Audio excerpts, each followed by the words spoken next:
another episode of Dunn and Dunner, the podcast. I'm Tom. I'm Carolyn. And we have a special guest today. We have D. Palm from the Unanimous Decision Podcast. You can follow him at DPalm66 on Twitter, but welcome to our show. I feel like special Hey, guest Daniel. is a lot of pressure. Can I just be a guest? I'm just Yes. a guest. Yeah, okay. Okay, that's Well, fine. yeah. Well, you know, we never have guests. You know, it's been a minute for us Yeah. since we've done it, so It's true. it is kind of special. We're but you are a excited to guest. have you as That's, a guest. I How want about to say right that? now, that is the smart way to do it, because I run a UD pod, we have guests every week, or try to, and damn, that's annoying. Like, you Why got is to it track so down annoying? people, you've got to synchronize schedules, and I have a fairly good rotation now, but Yeah. getting started, it was like, who can I have on? Like, do you bring on people close to you? Do you bring on people do you reach out into the industry? I've had larger people that should have been on my podcast, and they never come back, but they always say how what a great time they have, but I never reach back out. I think it's like that internal, like, I shouldn't. I shouldn't do that. Yeah. Like, that was weird the first time. Like, don't push your luck and get told no in public. Like, I don't know. It's just strange, but I think the synergy of having consistent hosts is, as I do in some of my other shows, really helps everything. Yeah, and I saw that you host a couple of co-hosts, and you have a couple other ones. Yeah. The one I was just listening to was Between Two Palms with you and your wife, and you were reviewing, was it Phase 2 Marvel movies? You're finishing those up? So we're doing 3 Marvel movies at a time, kind of the walk to Endgame, and this set of movies was Ant-Man, Captain America: Civil War, and Doctor Strange. And it's interesting because doing this, and you guys started your podcast together. That's great. I'm 7 years in. This is the first time I've really Susan's kind of broached the world, broken through the barrier, and it's gone to her head. She's good. Like, I'm not going to lie. Like, she's really good. Yeah. But I got people being like, I love the podcast with Susan and her husband, and I'm like, wait a second. Oh, Susan and her husband. It's becoming a thing. I and like the way that's said. we have a mailbag on one of our shows that we host every month, just comics and news and whatnot.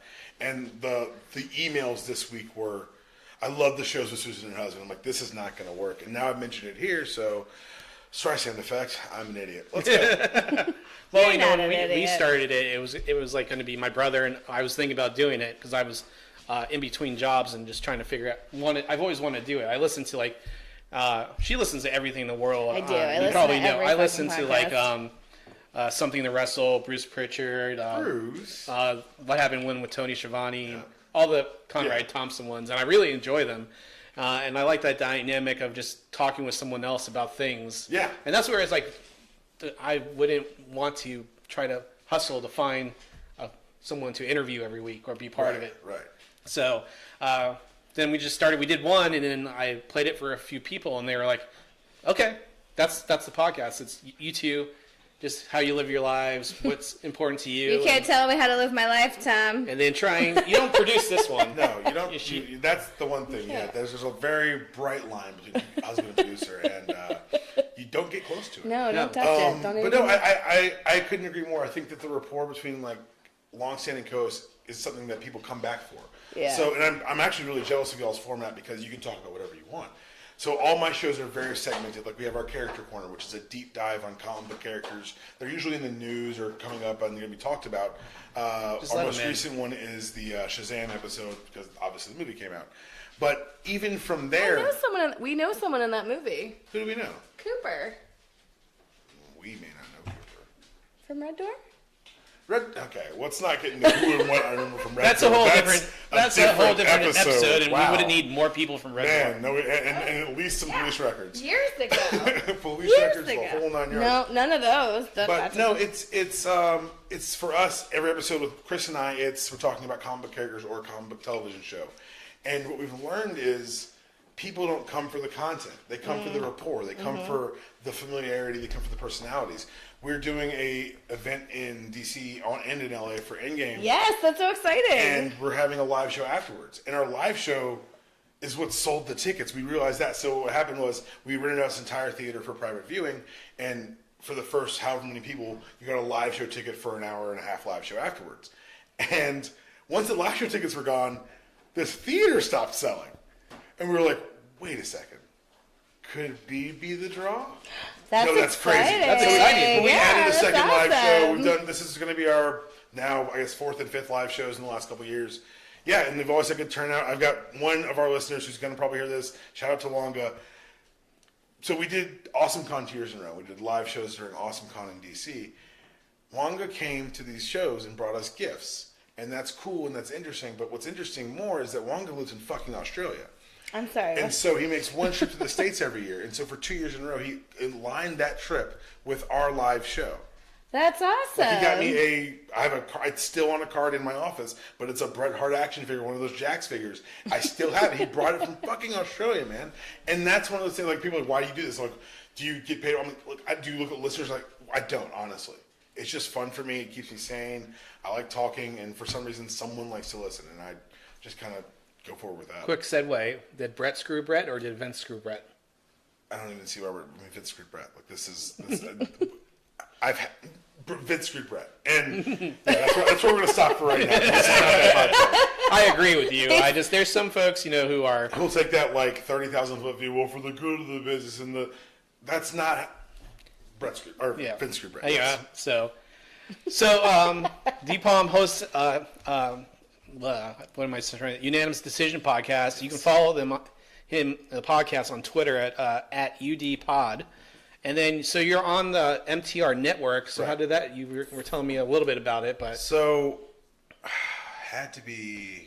I'm gonna get the dates wrong. 6 years ago. It's okay. We're not good with facts on this show. Oh, no, facts aren't like a real thing. So feelings, don't worry. not facts. This is yes, I feel like it's. I feel like this. it was 6 years ago. My now wife, I started dating her, and she got a job in Philadelphia. And the way she got the job was, she said, "I'm going to try for this corporate position at Urban Outfitters," and I said, "You should do it. You should interview. You should apply, because I'm the new boyfriend. It's 6 months in. I'm being supportive. I'm thinking she won't get it. But yeah, I'm a supporter. She gets it." And so I am at this Rubicon of do I move to Philadelphia? Right? It's a decision to be made. And I moved.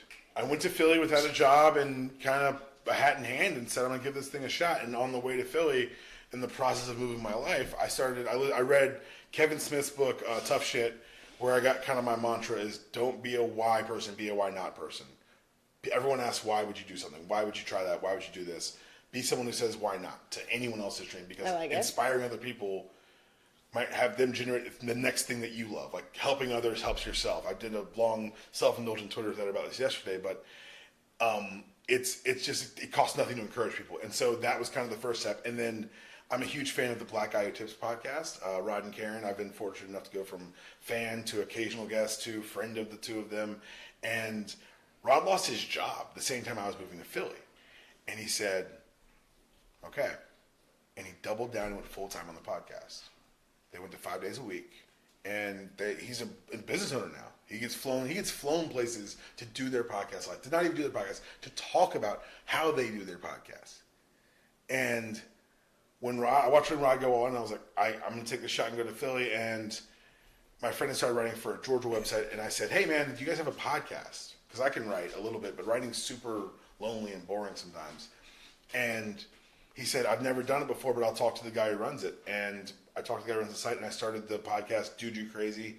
It was Dude You Podcast, and it was a Georgia website, Georgia football. We were on internet radio, I think Sirius for a season, and it was great. And I led the podcast to over 160 episodes. I think the episode 167 is Thankful, and it's just me saying thank you to everyone who listened, because at that point I had started being a co-host over at MTR. I was a fan of Chris and everything they did, and at the time MTR was just the occasional movie review and the Insanity Check. And I came to Chris and said, hey man, I'm a huge fan, I love listening. Is there any way I can help out? I've got ideas for shows. I think we should try these things. And one of the ideas I had was the Comic Book Club, which is now one of our premium shows where everyone does the reading, if you will, and we come and talk about the comic book. We also do the Character Corner. We do the deep dives on characters, like I said, in the news. We do the Super Tuesday recaps, all that nerd programming on the CW. I review Arrow. I review The Flash. I review Legends of Tomorrow. The ladies on the network review Supergirl, and they review Black Lightning, which I think is going to stop now because they're very, very upset. I used to watch Flash. I stopped after halfway through the second season. That's fair. Arrow, I stopped after, it's fourth season, the one with Ra's al Ghul. Mm-hmm. And then I never watched Supergirl. Okay. I watched the first episode of Legends of Tomorrow. Okay, but Black Lightning, I got good reviews and everything. Man, Black Lightning is.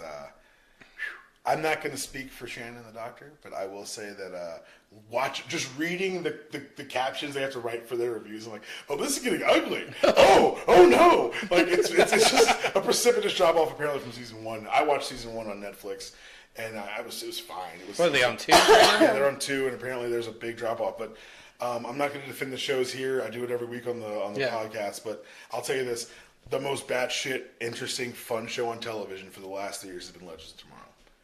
They blew up a unicorn in the first episode of the season.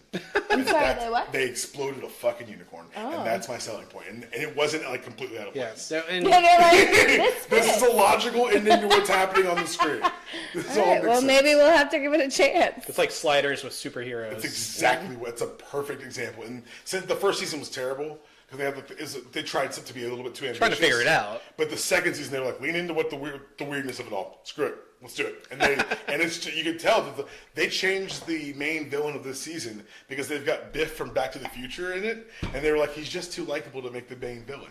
So they changed it on the fly when they were in mid-season. They're like, you know what? He's not the bad guy anymore. Please tell me there's like a Butthead reference from. There's tons of them. It's a time travel show, and they cast Biff this season. They're very self-aware. It's very. They're very aware of what they're going towards. At one point, they're quoting an AV Club article about themselves. They were like, B+, imaginative and quirky, yet sometimes overly self-referential. What is this? And you can see it's them talking. Yeah, God. it's very funny and very smart. Well, let's definitely watch that. Podcasters, you can find the link to that on Daniel's Twitter page. It'll take you right to it, and you'll see all the different topics he covers. Also, mtrnetwork.net. But once again, you can follow us on Twitter, Instagram, and Facebook, Dunn and Dunner, the podcast. And, of course, you can listen to us on Apple Podcasts, Google Play, Spotify, and Stitcher, Dunn and Dunner, the podcast. Make sure you hit that subscribe button, and that way you get our each and every episode every Thursday. I know last week we were kind of busy with Carolyn, crazy work schedule. I worked 7 days last week, and it was really rough stuff. There was a lot of tears when I got home. And one temper tantrum. One temper tantrum. I absolutely threw a temper tantrum. I yelled at a 4-week-old puppy, or 4-pound puppy, excuse me. So that was a weak moment in my life. She's yelling at a little puppy that sit in the corner and you fucking move. Wouldn't stop moving. I was so tired. It was like 11:30 at night. I was like, just stop moving. Just stop moving. I was scared. I didn't know what. But guess what? That puppy stopped fucking moving. I don't know how you did it. Froze. You told the story, and I was like, don't blink. Oh, it was even worse in person. And just like, I want to help you, but I'm afraid if I touch you. Scared to move. Yeah. And Tom's she's looking at the dog, but she could be talking to me. Tom's like, I'm gonna take this puppy. I was like, you leave it right there, and you tell it not to move. And you're like, all right. All the other dogs, when I came back out, were like sitting out there looking in the window, like, is it safe? Is it safe? What the fuck was that? Yeah, I absolutely. It was an adult temper tantrum. It was for real. But now we're down to 6 dogs.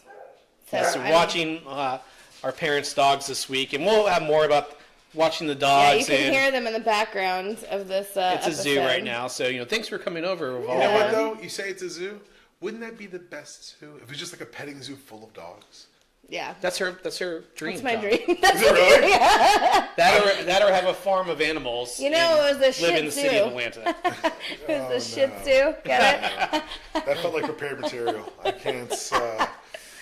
You guys, just so we're clear, dad jokes are like a thing that I do. Well, do you have a dad joke for the week? Oh, I do. There's actually, so I have to also just read them because I never deliver them correctly. Which is very dad joke of you. Yeah. To have to like prepared. I got something for this. Hold on. I saw it on Twitter. Dad jokes. So this is what is it on Instagram again? It's Dad Says Jokes on Instagram. I named my horse Mayo. Mayonnaise. I didn't. That was all right. No? Oh, that makes me sad that you didn't laugh as much. Oh, there's a Shih Tzu joke. Stay tuned next week for maybe a better dad joke. Mayonnaise. For the record, I just want to say this right now. I've taken 3 podcasts over 100 episodes. Most podcasts don't make it past 15. This is one of the best intros I've ever seen. You guys have segments, you have bits. I'm just honored to be here. We're honored to have you here. Part of it. Happy to be here. We don't really. We just like I say. All we do is talk about the stuff we like. Yeah, we just kind of talk It's about life. very and subjective what's going on. because we just. It's like a headline. Like we'll look at our phone beforehand. It's like this is, and I just fucked up the sound probably. Kept putting my phone next to it. Oh, this is what's going on in the world. Oh, here's one. Can we talk about my uterus for a second, real fast? About Kemp. No, next week. But Robert, so like I'll look at my phone. Robert Kraft's lawyer claims police use fake bomb threat to install cameras and prostitution sting. So all that means is that they had probable cause to go in and they had reason to bug it, and so now they're mad they got bugged. It's so weird. We're doing something illegal, but we don't want you to know. But damn it, you guys found out. You found out in a way that we don't like. You didn't just happen upon it. You planned some shit. Like what? It's like, I'm trying to be sneaky over you here. did your jobs, so this is gonna get thrown out. Well, what if that was his pregame ritual? He would fly down to Florida to get that HJ and then go to wherever the game was. It's turning into a much bigger story. I don't know if you've seen it with the woman in Mar-a-Lago found with a flash drive who had gotten access to Mar-a-Lago through the owner of No, I haven't seen that yet. And it's one of those things where it's like, yeah, that's a very funny story about Robert Kraft, like a very funny story about Robert Kraft. I don't want to downplay that one bit. Well, this whole scenario's It's not unfunny. Like, of course, there's the trafficking element, and that's hard. And I did a long thing on this UD pod because I was just like, I'm gonna be responsible here because human trafficking is not a joke, and these women are forced into slavery, and we all agree that. That being said, billionaire goes cheap on HJ is always funny. Like they're finding a bar. It's not like it's a fucking Florida strip mall, and we all know Florida's 80% strip mall, but it just feels. I live there. I know. It just feels like when you're rich, you pay for discretion. That's what I'm saying. I'm like, can you not bring them to your home? But that's what tells you that something else is going on here, because and he's not the only billionaire on that list, which is the other weird thing. Certain other alleged billionaires who might reside at 1600 Pennsylvania Avenue, they might be on the list, but we know that he knows the owners. I saw that. We know that he knows the owners. Yeah. And so while this is a very, very, very objectively funny Robert Kraft story, I can say one thing. And I love the internet. I said on Twitter this week that my heaven will have internet, or I will haunt every one of you sons of bitches.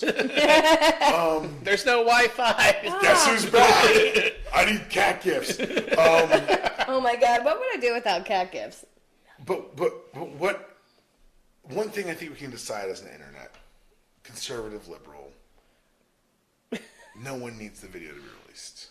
No one needs 74 seconds of Robert Kraft being relieved. His old ass just laying there. No one needs it.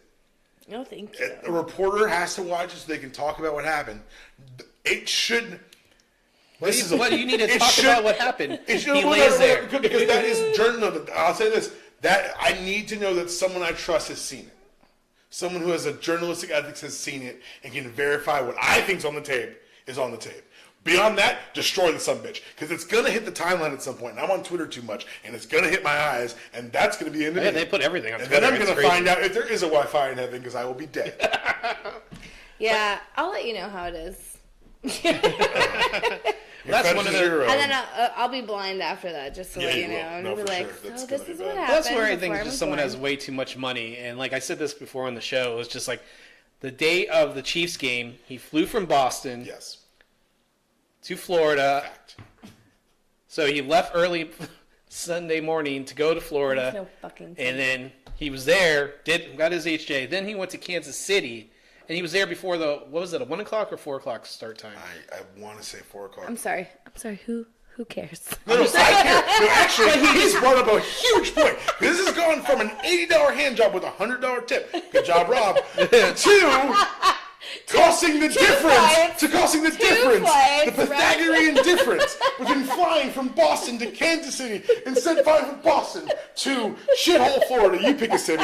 And then flying to Kansas City. Like, this is geometrically interesting now. Because it's gone from a $180 hand job to one that costs hundreds of thousands of dollars. Yeah, that's true. And let's just talk about the green impact. Like, that's a lot of fuel. Yeah, he's not going to be friends with. He won't be friends with Leo doing all that stuff. Oh yeah, he will. Rich people stick together. Don't you worry about that. They don't care about any of us. No. I'm fine. We're still cool. Yeah, there was a thing where they said something like DiCaprio. You know, he has whatever the G5 private plane and he takes it everywhere. It's like, you're so environmentally friendly, but you're flying that jet all across the world, and you know. Doesn't he only fly on commercial planes now? No, that's where I think that came through. See, Quote unquote? That's bullshit. I'm sorry. If No. I'm Leo DiCaprio, I would never. You can't shame me into not using my private jet. Yeah. And I say this as someone who doesn't have a private jet, and won't ever in the coming days. Our jet's actually parked outside. I can actually see it's beautiful. Yeah, really thank nice. you. I like the paint color. job, the flames on the side. It's an interesting choice. I wouldn't have done it, but I like it. I like it. The Sends angry a message. face. Sends It's a like, message. I'm fucking coming through. No, it's just one of those things where, like, it's interesting that he's even doing the lip service of it all. Like, it's literally. I just think that, like, yeah, Leo DiCaprio. That's what Giselle said. He's Leo DiCaprio. Like, no, it's. we'll see. We'll see if he sticks to it. This commercial jet thing. We'll see. I'm just saying, I have yet to see him on a goddamn flight. If I was flying everywhere, like if I was doing what he does, or the environment and politicking for people, and then the movies, you know what? Let him. He earned it. He pays for it. Yeah, but he's Maybe he also can find still cleaner fuel for it. Impacting the environment, Tom. Well, that's like saying, like, I don't recycle, so I don't care. I don't recycle because it's pointless. We're Yeah, past the point of recycling. Because the garbage people always just throw it all into one. Well, that too. fucking We're also garbage past the can. point of recycling making a difference. Yeah. Like, we've passed that Rubicon. The only way to stop real large-scale global change is to attack corporations, and not like, did you cut your circles out of your cocaine? Like, what? No, what are you talking about? They're dumping toxic waste by the metric ton, and you're yelling about cocaine? We're catching whales by the billions at this point, I feel like. No, excuse me. In another Shark. century, that had been a really good swimmer. Like, It's just going to be a lot of whales caught. The only way it's going to stop is that asteroid. I'm cheering for the meteor. Every day I cheer more and more for the meteor. Yeah, that'd be a But not before Sunday, because by God, we've got WrestleMania. Oh, that's true. Nice segue, I like that. Daniel. I've done this once or twice. Well, we're almost there. So, did you buy your Infinity Endgame tickets? I did. I am going at the 11:30 showing at Atlantic Station on Thursday night. I'll be going again at the 10 o'clock on Friday morning. And then our showing I'll be flying to D.C. for will be at noon in D.C. MTRNetwork.net if you are in the area and want to get a ticket. That's exciting. Awesome. Well, we got our tickets for Thursday at 6. I got on at about 7:30 and it said it'd take about 10 minutes. And then it became 25 minutes to 8 minutes to over an hour to the site crashing. Yep. And then finally I could buy tickets around 1 Eastern time. So did you wait in the queue or it's so you weird. did it? So I think it was kind of different areas obviously had different effects. I forgot it was going on sale. I'm one of those guys. I'm like, I'll figure it out. I'll figure it out. I actually got a reminder. I was like, oh. I could have used a reminder. And so I saw the trailer hit, the new trailer hit, and I teared up twice during it. I'm so the Nebula excited rocket scene and about then it. the three of them walking towards Thanos. And I'm just like, I know. the Trinity, and I guarantee all those are from the first hour, which is even crazier. No, first 20 minutes. Are we kidding? Who are we kidding? But no, I went online and I just kind of went on Fandango. I had to wait, I think, 5 minutes. Well, good for and you. I was just searching around. Yeah, right? I feel bad like making a discussion one, but I just went on, searched for a while, texted my wife like, "Are you okay going?" And I said, "What?" I was like 7 o'clock on Thursday. And then I looked because I was trying to find reserve seating because the last time I was sitting in line. Oh no, I'll never do that again. No, ever again. It's that. It is My dad definitely still like has to first do that because he world. lives up in Ackworth. where First they have world Oh, problem. it's I just stand in line for a fucking movie. It's a first world solution. That's what assigned seating is. I mean, this is a solution. I don't have a problem anymore. It's a solution. Right. This is being elitist. Let's just say. I'll be elitist about this. All right, I'm fine with that because guess what? I got early tickets at 7:30 at AMC DeKalb. Yeah. And you know what? I looked and said no assigned seating, and I fucking said choose another theater. Yeah, And I'm up at 11:30 at Atlantic Station. Me and Susan are gonna be tired as shit on Friday, but I'm flying to DC on Saturday, and they're gonna watch it again. Well, I feel like they as it has progressed. Like when I was a teenager, I'd go all the midnight movies, 20s I would, but as I've hit my 30s and like everyone else in my generation started. I like how they started scaling back the Oh, midnight showing. They knew what they were doing. All the way to 6, and I will not be looking on Wait. the internet that day or anything because I'm sure spoilers will be out there. But at first showing, see it before all you motherfuckers. Don't ruin it for me. Quick question: is it 3D? No, it's 3D, but we got the standard. Thank I tried getting the Dolby one, the big stereo, Dolby but Digital. it's sold out. Yeah, I can't do 3D. Especially Can when you they do do it. 3D? I can't. Like I did it for.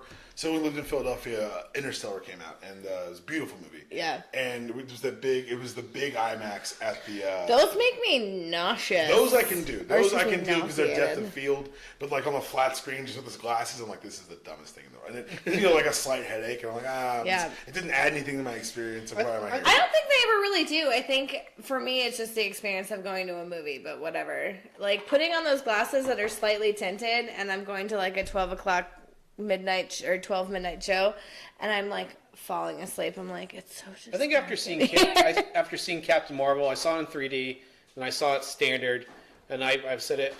I prefer the Dolby theaters with that stereo. Yeah, It yeah. just like It rock really you. immerses you. Yeah. Yeah, but like the whole 3D, I'm over it. I just like I feel like you have to concentrate a little harder, and then you miss subtleties in You the can't movie. see the whole. You can't take in the whole picture. Yeah. You focus on one or two things. Bailey! That's kind of the idea and the purpose. Stop! But I'm like you. I want to see it all. I want. Yeah. Give me everything at once. Like I try not to blink.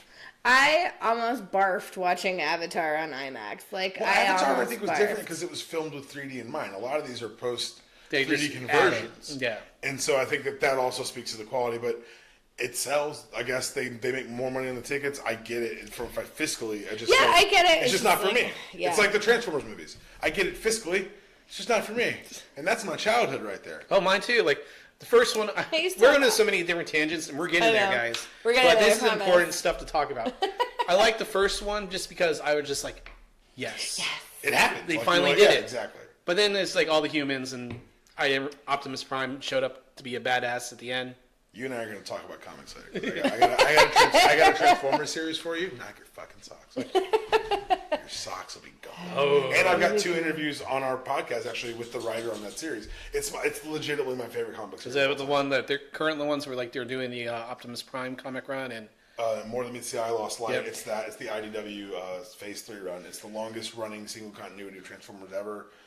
It launched, I think, in 2007, and it only ended last spring with their Unicron event. It's more issues of Transformers than ever in one continuity than ever, and it's the height of so sci-fi is best when it's allegorical about the world but using other things, and James Roberts on Lost Light and More Than Meets the Eye, you fall in love with these robots. But they're people. Like it's my co-host. I'm a Hare Krishna about this series, and I made my co-host read it so we could do a podcast about it. But he was like, "This is the wordiest comic I've ever read in my entire life." I was like, yeah, baby. It's just because people are complicated, and so it's easier to accept the complications when it's a robot staring back at you than saying these are complicated characters who kind of who have been fighting a war for millions of years. But that's the thing is the whole premise is the war stuff. The war's over. Now what? Oh. And so it's like, how do you live in a post-war world? That's the entire premise of the series. That's like the in-between of like G1 and Beast Wars. Right. Well, yes. If you want to go if you want to go hardcore 84 continuity. Nerds. I am like loving what's happening. Anyway, so the Did you guys go? And I'm like, I like Go the show. comics. I like the show Schitt's Creek. I've heard good thing about Schitt's Creek. I'm sorry. Wait, you haven't seen it? I watch TV for podcasts, so I don't watch a lot of free time TV. He has to do his research. It's true. I get that you have to do your research, but I watch a lot of TV. I just watch a lot of TV in general. The TV I watch, there's some staples for me. I'm a big challenge guy. We're a challenge household. Your challenge household. Real challenge is Yeah. the 5th major sport, and I'll fight you if you think otherwise. Let's This do week, this. I have to be home Let's by do 9. this. I think I was like, I have to be home by 9 because it's a challenge show. Oh no, I DVR it. It's fine. Not a big deal. I just looked at the time. I'm like, what are we? I know. Shit. I know. I was like, No, oh we're shit, fine, we gotta we're get your ass home. Well, on the Avengers trailer, I don't know if you guys spotted this or thought of this. So they show Thanos from mid waist up. Mm-hmm. They don't show the gauntlet. Correct. And Gauntlet, yeah. I'm telling you, this Even- preview was the first 20 minutes I'm of the telling you, movie. the movie opens with it's It's Thanos and the three of them. No, I think. I don't know. I'm not going to speculate. It's basically speculate. There's it's happening so less than much. once. I'm so excited. We've already done Oh, yeah. an episode about No, this. but we have to speculate because the trailer is there. I just think so. The stones are gone. I think the gauntlet's gone. The stones are wherever the hell disappeared again, and they have to find them again. But they don't go find them in this time. What they do is they use the quantum suits to go back in time, and they go to places like the Battle of New York, and Where they know they are. Where they know they are, and they collect them from there. I like and that. then because I'm not gonna. No, I mean. Can I say what I'm gonna Yeah, say? yeah. All right. So I always tell people if you want to avoid spoilers on this thing, the one thing you can do, you can go to all the comic book sites you want, listen to my idiot podcast and speculate. I don't care. MTRNetwork.net. But what was that? I blacked out. Oh, weird. That's weird. But the one thing you want to do above all things is avoid the toys. Because there's a Thanos plushie that has 2 quotes on it. And both quotes are spoiler-tastic. And They're spoiler-tastic? well, they're not spoiler-tastic, but if they're lines from the movie, you shouldn't have that. How'd you do that? How'd you get the gauntlet? How'd you get the gems? And the other one is, you don't have the will to wield the gauntlet. Well, that's actually the 2 things that we talked about That are on the probably gonna episode that we happen, did. What, was it last week that we did the Endgame episode? No, we've been talking about Avengers. I know we have. Years I now, know, really. years. Well, let's see. When did the last one come out? Last know. May. So yeah, almost 10 months. Well, I mean, after Captain Marvel came out, I think it just changed everything. But yeah, it was like that whole he's not gonna be the main villain. He's gonna lose the stones. Somehow they're gonna get the gauntlet from him. They're not gonna know how or what to do with the gauntlet, and then they're just gonna go from there. Well, the set photos show that they all like Ant-Man, Captain America, Iron Man, Hulk. They have like a glove thing where a gem could be in post. So Is this gonna be like? it's gonna be like Guardians of the Galaxy holding No, hands. I'm sorry. Is it gonna be like Captain Planet where everyone has a and that's different what I'm- fucking that's stone? honestly- I just realized. That's where I think it's kind of headed, but I think obviously the Russo Yeah. brothers are good enough to write around that Yeah. and not have it be the same thing. So I'm not worried about it, honestly. I'm All I here know for is it's gonna be 300. so Was it fucking 3 good. hours and however 2 many- minutes. 3 hours and 2. I'm disappointed it's not 6 hours. Like I'm like, give me more. I know. You give me every drop of this movie you got. I want just outtakes. Just I ring want, it the fuck I want, out. Just I want technically- Robert Downey pulling pranks on set. I want to be here for 6 hours. Let's see it all. Why are you editing anything? Just give us the raw footage, the dailies, pre-effects. Let's just do it. Well, we stalked the set for 2 days because they were filming right around the corner from South City Midtown. Nice. And we went on my day off, and I stalked the set the first day with Tom, and who was there that day? Hulk was there. Tom Hiddleston? Yeah, Loki. Loki was there. And like the whole thing is they're definitely going to go back in time because you have Thor's long hair, nope. I almost said Johnny Depp. What the fuck was that? Sorry, I've been drinking. It's not Pirates of the Caribbean 6. It's not. That's the next crossover. Yeah. Wouldn't that be terrible? Avengers. No. Avengers of the Caribbean. Let's go. Marvel, I'll send you my address for the Can check. you guys do this, please? No. So I think they're definitely going to go back in time. So there you go. Well, let's talk WrestleMania, guys. Okay. Let's do it. Captain I'm Marvel. gonna fake segue. Just so you know, Captain Marvel passed $1 billion. Well, yeah, she fucking did because that Which movie's is why awesome. our very special update of Between Two Palms will be dropping tomorrow morning, our Captain Marvel review, which is me and Susan talking about everything that happened, and yeah. Did she love it like I loved it? As like She being a woman? Well, it's so interesting. I say this on the show that being a woman, yes, obviously it resonates more with you, but being told to hide part of yourself to make other people accept who you are is a lesson that goes like. It's universal. Like it's one of those things that people and I struggled saying this last night on the show, and I'm going to struggle saying it here.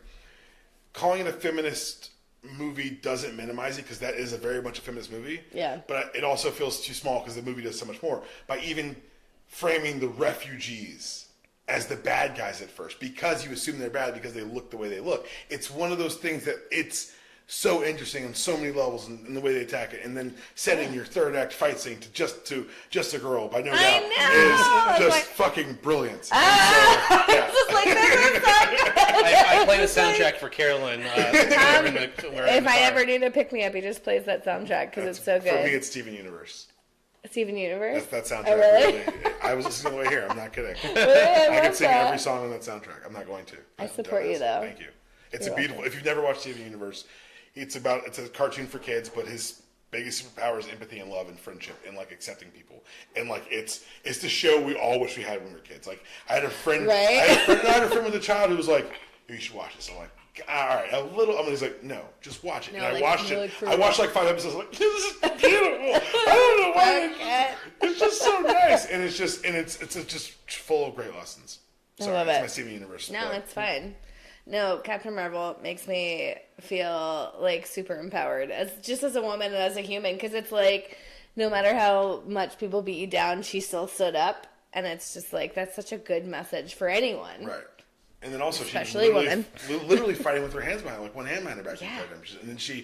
And it's just that moment when she realizes it and the joy in her powers, like figuring out she can fly. And it's one of those moments where I see the third act there, and I see Captain America 1, which is still one of my favorite Marvel movies of all time. And I just want to grab Warner Brothers, like, you can't do fucking Superman? They did the powers. Captain the earnestness. Like, what are you doing? Like, you have Superman. It's so frustrating. Yeah, no. Well, he always talks about it like I can't even do it because I sent them my resume. I can run it better than any fucking other person in the world. Like, we talk about it on our show all the time. It's like, and I had a moment a couple years ago where I was on the show. Like, I'm not watching more DC movies. I haven't seen Aquaman. I haven't seen Shazam. I'm not going to go see whatever's next. I'm just done. I'm done being hurt by them. I'm done trying to care. And what we realized was that I care more about their characters than they do. I feel like a lot of people do. Like, a lot of people love those characters and what they are and what they stand for, but in the movies, they're fucking portrayed... Because the people who want to... awful. They're garbage. Like, the ones in charge... Huh? His name is Zack Snyder. Yeah. Zack Snyder? Yeah. Like, you have these creative people who have written great stories for the comics and everything. Yeah. But no one listens to them, and then it just comes to money and what they can... It's the corporate structure, because you got to remember that DC's been a wholly owned corporate entity of Time Warner since 1973. Mm-hmm. And so the line between creative and corporate isn't there. So, and because they're in part of the Warner machine, DC Comics is just a line item. Warner Movies, DC Films is a different line item, and those departments don't talk. Meanwhile, and there's also no one running one thing. So because it's a corporate structure, it's all branched out, because that's how corporations work, because you want to minimize risk if someone leaves or is lost. Marvel said, fuck that noise. Kevin Feige, here are the keys. Give me what you got. Because he's the producer on all of these. And having a singular vision, really, and it's something we talk about in our character corners or comic book clubs. Like, we love reading runs of, like, the Jeff John runs of The Flash. Like, or Morrison on JLA. It's like reading one author's story, the tale he wants to tell, and how he wants to tell it, and the evolution. Chris Claremont on the X-Men in the 80s. You give someone a long run, you've got my attention, because that means that they're able to develop everything over time. And because, like I said, these sides don't talk. So the film side says, what comic book sold the most? Well, it's Dark Knight Returns, but you got to understand, okay, great, we're making Dark Knight Returns. Like, wait a second. The alteration of Batman as an archetype only is exciting because of the establishment of the archetype. If you say, oh, we're going to make Superman this emotionally distant alien killer, it only works if you've established him as the god of good first. It's only interesting in juxtaposition. By itself, it doesn't work, which is why the characters are who they are. Yeah. I thought about this too much. Yeah, I mean... or just enough. What shows me that I've thought about it enough, but it's just not as much as you have. Well, speaking, the Joker trailer came out. Ugh. I mean, it's supposed to be a one-off. They're supposed to be breaking away from this stupid DC universe. Who did the movie? Todd Phillips directed it, director of Hangovers. The Hangover movie. Phoenix is the... He's a Joker, Joaquin Phoenix. Yeah. So, I mean... I don't know. I feel like... I've seen, like... Joaquin Phoenix is an odd creature. Just, like, in and of himself. Joker. And so I think he could do a good job. I, one, have not seen the preview yet. And two, I just feel like any DC movie coming out is just going to be terrible because they can't do anything right. Oh, yeah. I mean, I won't be rushing to see they that. I'll probably watch it. No right, I feel like. So, I'm trying to find the quote. Mark Bernardin was talking about this. Mark Bernardin, one half of the Fat Man on Batman podcast. He used to write on Castle Rock. He put a thread about how he felt about this, because I haven't seen it. Again, I haven't seen the trailer either. I actually tweeted this morning because a lot of our listeners were tweeting at me. You see, I said, I'm not watching the trailer. You shouldn't either. You should love yourself more. Thank you. Thank you. I don't need to expose myself to any of that, because for me, it's Is Todd Phillips an interesting director? Yes. Is the idea of putting this in the 70s interesting? Yes. Is Joaquin Phoenix a weird actor and kind of bringing certain things to the cinema? Yes. So all that's interesting. But this is the quote from Bernardin that I loved. It's going to be less interesting than all. Showing me some schlub become the Joker because the world shit on him a lot doesn't make the Joker a more interesting character. In fact, it's the opposite. Understanding the horror of the Joker is like explaining a joke. It removes all the power. And so, could it be a good, well-constructed film? Yes. Will I ever deem it like what's the Joker's origin in the comics? It's never told. Yeah. Because no one gives a shit. He's a force of nature. The idea that he is a chaotic response to the order of Batman is the nature of the character. The why behind it doesn't matter. It's like when they gave away because there is no why. Exactly. It's like when they gave away Wolverine's origin. It just Andy Kubert drew a beautiful series, but I'm like, wait, why do I need to know this? You don't. And that's the thing is you don't need to know nothing you've done added to the character. What you've done is you've attracted part of the mystique, and they're actually redoing it like now. Actual Mystique. I'm just kidding. They just brought back Wolverine in the comic books, and part of the mystery to come back is there's a span of time he can't remember where he was alive but under mind control. So they've had to go in and re-inject mystery into his past because they realized how flat knowing his history had made him. Yeah. It's one of those things like, you sit back and say, who asked for this? Who asked for the Joker's origin story? Nobody. He tells 3 stories in The Killing Joke, which shouldn't be canon and disgusts me as a 2019 reader, but it exists and it happened, and it's people's definitive Joker story because he gets to cripple a girl. I don't know, it's really weird. Mm-hmm. But there he changes the story every time. He says, because it doesn't matter. He's a force of nature. He's a counterpoint to the Bat, and that's what the Joker is. But now he's going to be some guy who's basically an MRA and an incel who's like, girls are mean. I've heard enough of that show. Yeah. They wouldn't laugh at my jokes and girls didn't like me, so now I kill people. Says he was a comedian. Wait a second. Like, that's not a character we need featured. It's not a character that needs to be featured because that's already happening in real fucking life. It's featured every other week in the news. It's like you don't need another fucking kids shooting up schools right now because no one's laughing at their jokes and people don't like me and I have fucking problems that I can't. Well, my thing is like, we don't need we don't need to know Batman's origin again. Everyone should know Batman's origin. You don't need another. Bruce who? Yeah. No, you're right. I mean, I just think it's done like when they went from Tobey Maguire to Andrew Garfield. We didn't need another origin movie. Well, it's nice that with Homecoming and with Civil War they jumped right into it. Yeah. It's like Spider responsibility. Let's go. Yeah. And that's kind of like, all right, here we go. No, I really liked the newest Spider-Man's. I think He's the best. adorable. I love him. He's just spoiler. Him and Ruffalo, who I met, and I gasped when I met him. I've been told by women that he has been good looking for a while. I thought Marvel had a glow up, but I think that's what the kids call it. But apparently he's been an attractive man for a long time. I know, and he's just like kind of suave because He gave away the third act of Infinity War. He's suave. He's suave. He's suave when it comes to not telling the secrets of Avengers because he came in the restaurant and I turned around and saw him. I was like, oh my god. And I turned around at me and I was like, oh my god, I just hurt. Because he looked over at me because I gasped. So you saw you make that face? Yeah, so like, just terror. And I turned back around, and when he was getting walked to his table, I turned back around, and he's like, sup? And I was just like, oh my god, I think it's time. He's amazing. Well, podcasters, so once again, we have Dan Palmer here from the Unanimous Decision Podcast, and you can follow him on Twitter at dpalm66 and the podcast at udpod. And, we're here. We're finally here to what we're talking about today. Yay! So, Wait, what are we talking about today? We are talking about WrestleMania. Oh my god. 35. WrestleMania? Is that how you say it? No. WrestleMania. It's actually pronounced wrestle. Professional wrestling. I say professional wrestling. Professional wrestling. GP podcast. Shout out. So, I've been watching wrestling. I would say I watched it most of my life, but I predominantly got into it. Oh, hello. I predominantly got into it in '96 when Hogan went heel. When did you start watching wrestling? I was kind of weaned on and off of wrestling early. I grew up in Atlanta, TBS Superstation, so every Saturday was main event, and I'm a WCW kid. My favorite wrestler of all time is Sting. Cameron, I swear to God, if listening to this, just shut up right now. No, I mean, No, I dressed up as Sting for Halloween. I'm a little Stinger. Wasn't Sting at Monday Night Raw? He was. That you didn't get to go to. I'm so sad. That was a dunk on me right there. No, which I'm so sad you didn't get to go. That wasn't like a rub-in. That was really sad. But no, I was a little stinger. No, Cameron Hawkins from the East Coast Cast and from PW Torch, Pro Wrestling Torch.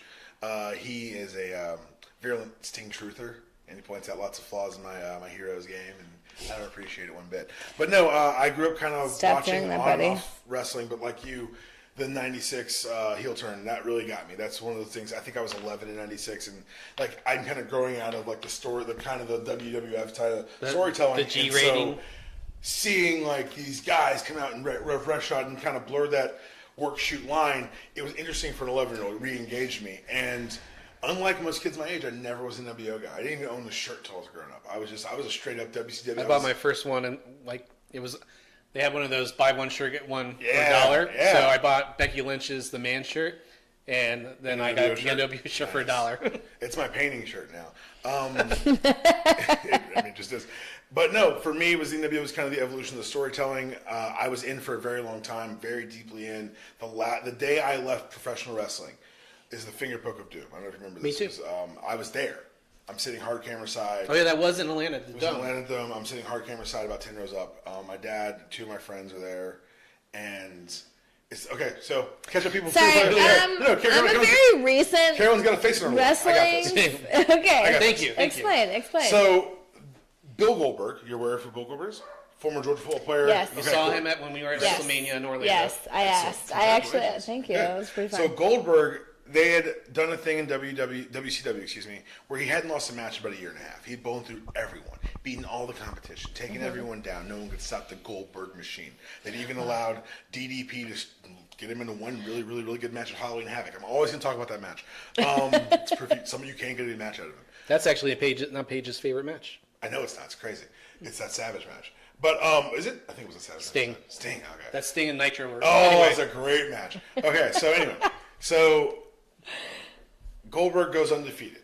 Mm-hmm. Goldberg runs through everyone. So it's Starrcade. Goldberg loses, which is basically WCW's WrestleMania. It's always at the end of the year. It's from the Flair for the Gold. It's the whole thing. And he loses to Kevin Nash. There's some shenanigans, and at the time, also of note, Kevin Nash is the lead booker. He's the one who's deciding who wins and loses. So Nash decides to put himself over and say, I'm going to take the first win off Goldberg. The next night on Nitro in Atlanta, Georgia. Take a moment. It was actually supposed to be a rematch between Nash and Goldberg. It was, yes, that was his build. That's how they sold the tickets. Yeah. But what happened was Goldberg was accused of stalking Miss Elizabeth, and he was arrested.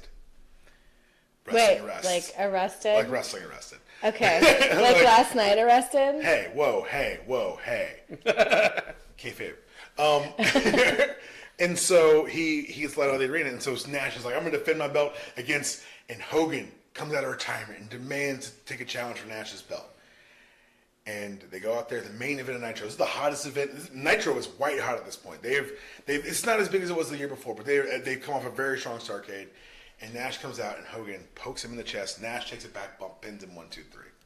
And it was in that moment that I thought the thing that I loved had insulted my intelligence far too much. I was like, this isn't even, like, that's not even a feasible story. Like that, they were working us the entire time, for 12 months? Like, what are you talking about? And so that was the day I walked away from professional wrestling. I never looked back. Mm-hmm. And then Steve Shimano got tickets to Mania, 27. I was supposed to go to that one. I probably got your ticket. I was there. I was so hungover I couldn't go. Awesome. I died. I appreciate it. I was dead. So I was there, and I was like, I'll go to Mania, whatever, man. And I just randomly took his ticket to this Mania. We sat in the nosebleeds, and I watched Dusty's kid get a win in the Georgia Dome, and I watched the promo package for Miz scene for a match for which I had no emotional connection. And I was just like, I'm fucking back, shit. I'm back. Uh-oh. And then I watched, and then it was like a slow trickle back. It was the CM Punk pipe bomb. It was the Summer of Punk. It was little things like that were so like, okay, that's kind of interesting.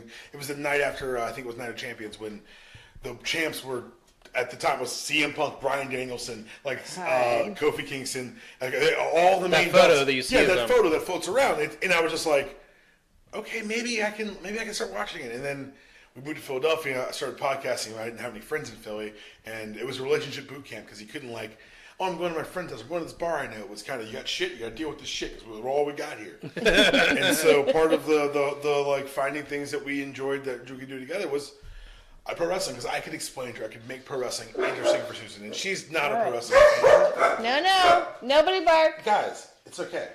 It's a work.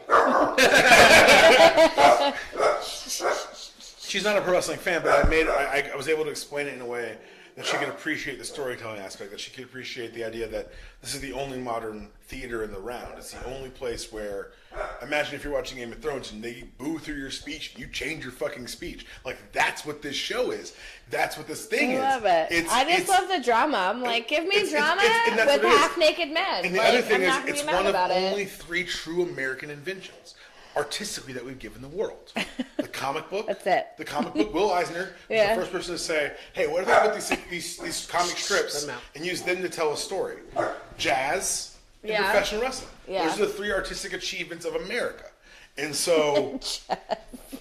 What? Jazz? No, I just like that these are the 3, like, that jazz is part of this Wrestling's combination. just jazz. Like, what about wrestling isn't jazz? I mean, you're right, you know because the it's ends, like... You know where you're going to get to, but you got to don't figure know out how you're going to get there. there. And you react to the sound of the crowd. You react to what they're telling you they want to see. You learn how to pace things and make things exciting and build that drama you said through the interactions in a ring. And so if you, I always joke, Susan, every time we watch like a big match, like a Ciampa Gargano or something that's a culmination of a big series of feuds, I say, get in there and tell me a story. And I just sit back because I'm like, what it is a 20 by 20 canvas. Yeah. And they can do a lot of things with it. There's a Cena AJ Styles match. It's one of the greatest matches, one of the best matches they ever had. SummerSlam 16. They never leave the ring.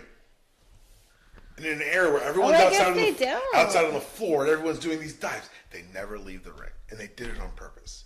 And like when you look at those wrinkles, I'm like, and I'm as smart as the next Mark. But I do know there's an art to this. And watching older retired guys talk about it, like Shawn Michaels says, like if there's an interview where he's on, I think it's Edge and Christian's podcast, and he says, you guys know I like to be kind of a nerd about my storytelling. And he goes and talks about how he built the match with him and Rick. And I'm just like, these guys aren't, okay, so yes, in the past, full players and bodybuilders, those were wrestlers. But these guys have been fans for years. These are artsy kids who found gyms. These are kids who worked on the play. I guess you're right. Daniel Bryan came back from his concussions because he had to explain to the doctors, I'm not an athlete. You're judging the response time in my brain off of like baseball players. That's not what I do. Yeah. I'm a normal guy who goes there and tells a story. And I can change my style and protect myself better. Yeah, we say that. He's still doing that damn diving headbutt. I have my problems with the way he works now. I think he's very comfortable. It's been a very great year for him in ring. People have been like, you should do this for them. They wasted 3 months. Like, that's how wrestling works, guys. Like they're gonna have people are gonna be in the spotlight and AJ's had a really bad 6 months because he's in the title. Like, what are you talking about? AJ ran the company for 3 years. He was the A story. And he was the A story forever. And so now it's time for someone else to be the A story. Because if AJ was in the front line, you wouldn't have this Bryan story. You wouldn't have the Kofi story. So what are you willing to say?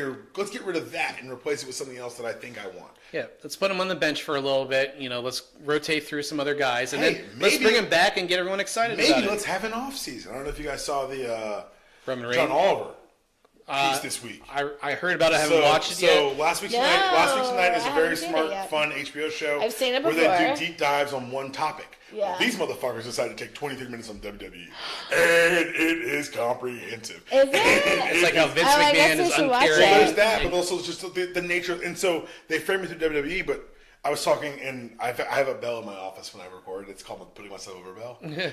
Something that's like, I heard that on one of the episodes. Yeah, that's that. Yeah, ring the bell. But I'm occasionally on PW Torch as a guest on a lot of their shows, and I don't know how. It's the oldest pro wrestling website on the planet, and I'm honored to be on there. I was going to say, that's awesome. You made that connection. Yeah. And I was talking to some of the guys who are on those shows, just texting, and it's just so interesting because they use the WWE as the lens, but the independent contractor thing is a problem all over this industry. AEW, and I have to be careful what I say here because I know people involved. When they did their press conference, one of the big announcements was that people would have health care. They want to take care of the guys. And that was one of the things I was going to ask you. What do you think about AEW? They say that. But let's be realistic about what AEW is. AEW is a fledgling company that does not yet have a TV deal. It's closer to being signed. And you and I will talk off air and I'll tell you what I really know about this stuff. Yeah. But it's close to being signed.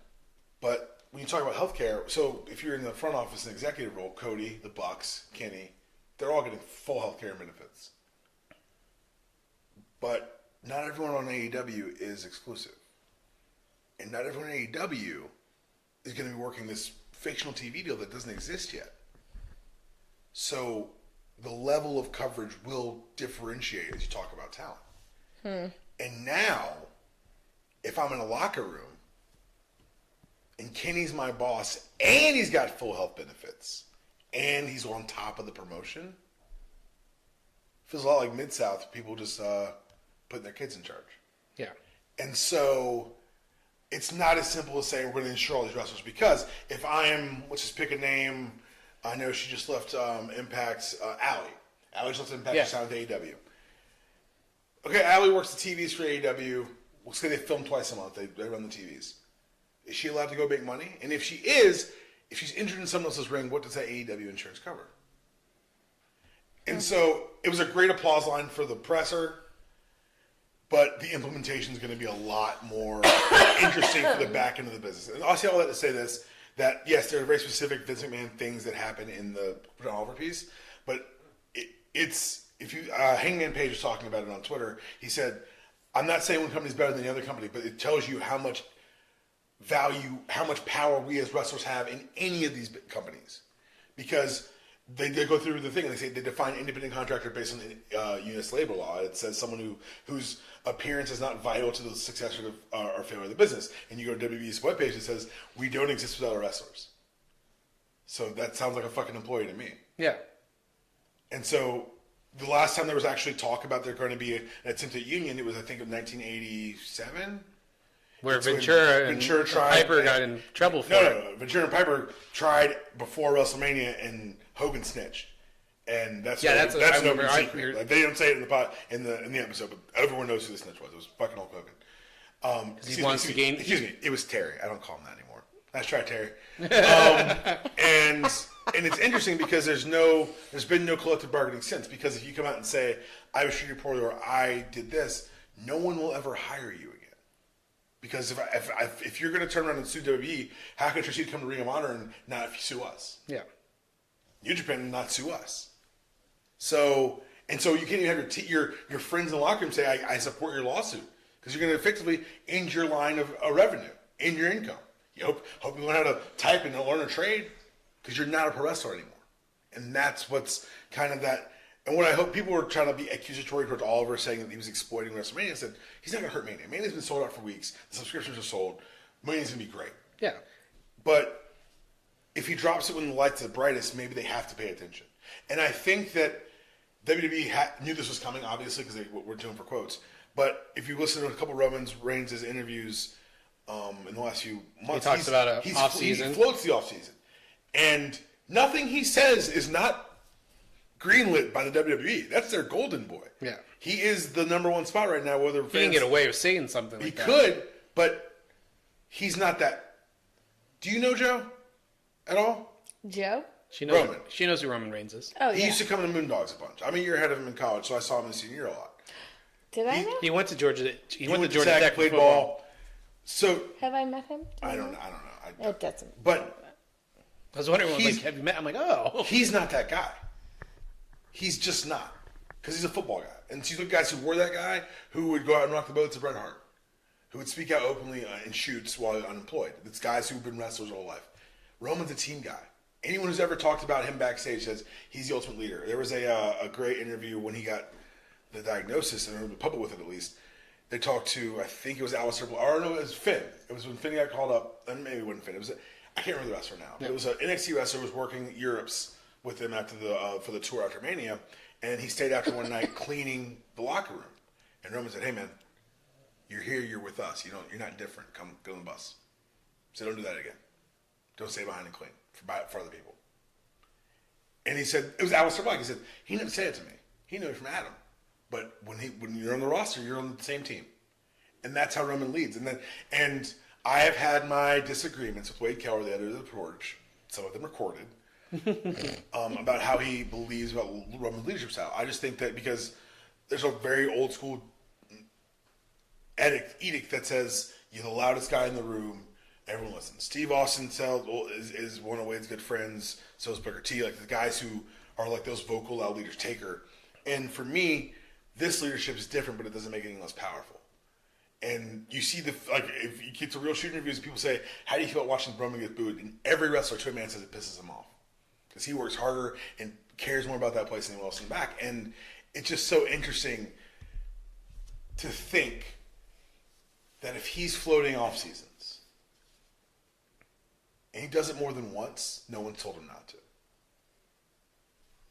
And hey, the guy's main evented 4 Manias, but he's not main eventing this year. Yeah. He's in a mid-card with a poor build. Well, is that because he's still trying to kind of build himself back up? Well, because they're going to coast. Because Roman Reigns can come out and not say a fucking word, and they're going to cheer. Because of what just happened. And that's fine, and you got to use that empathy, and you build the character from that.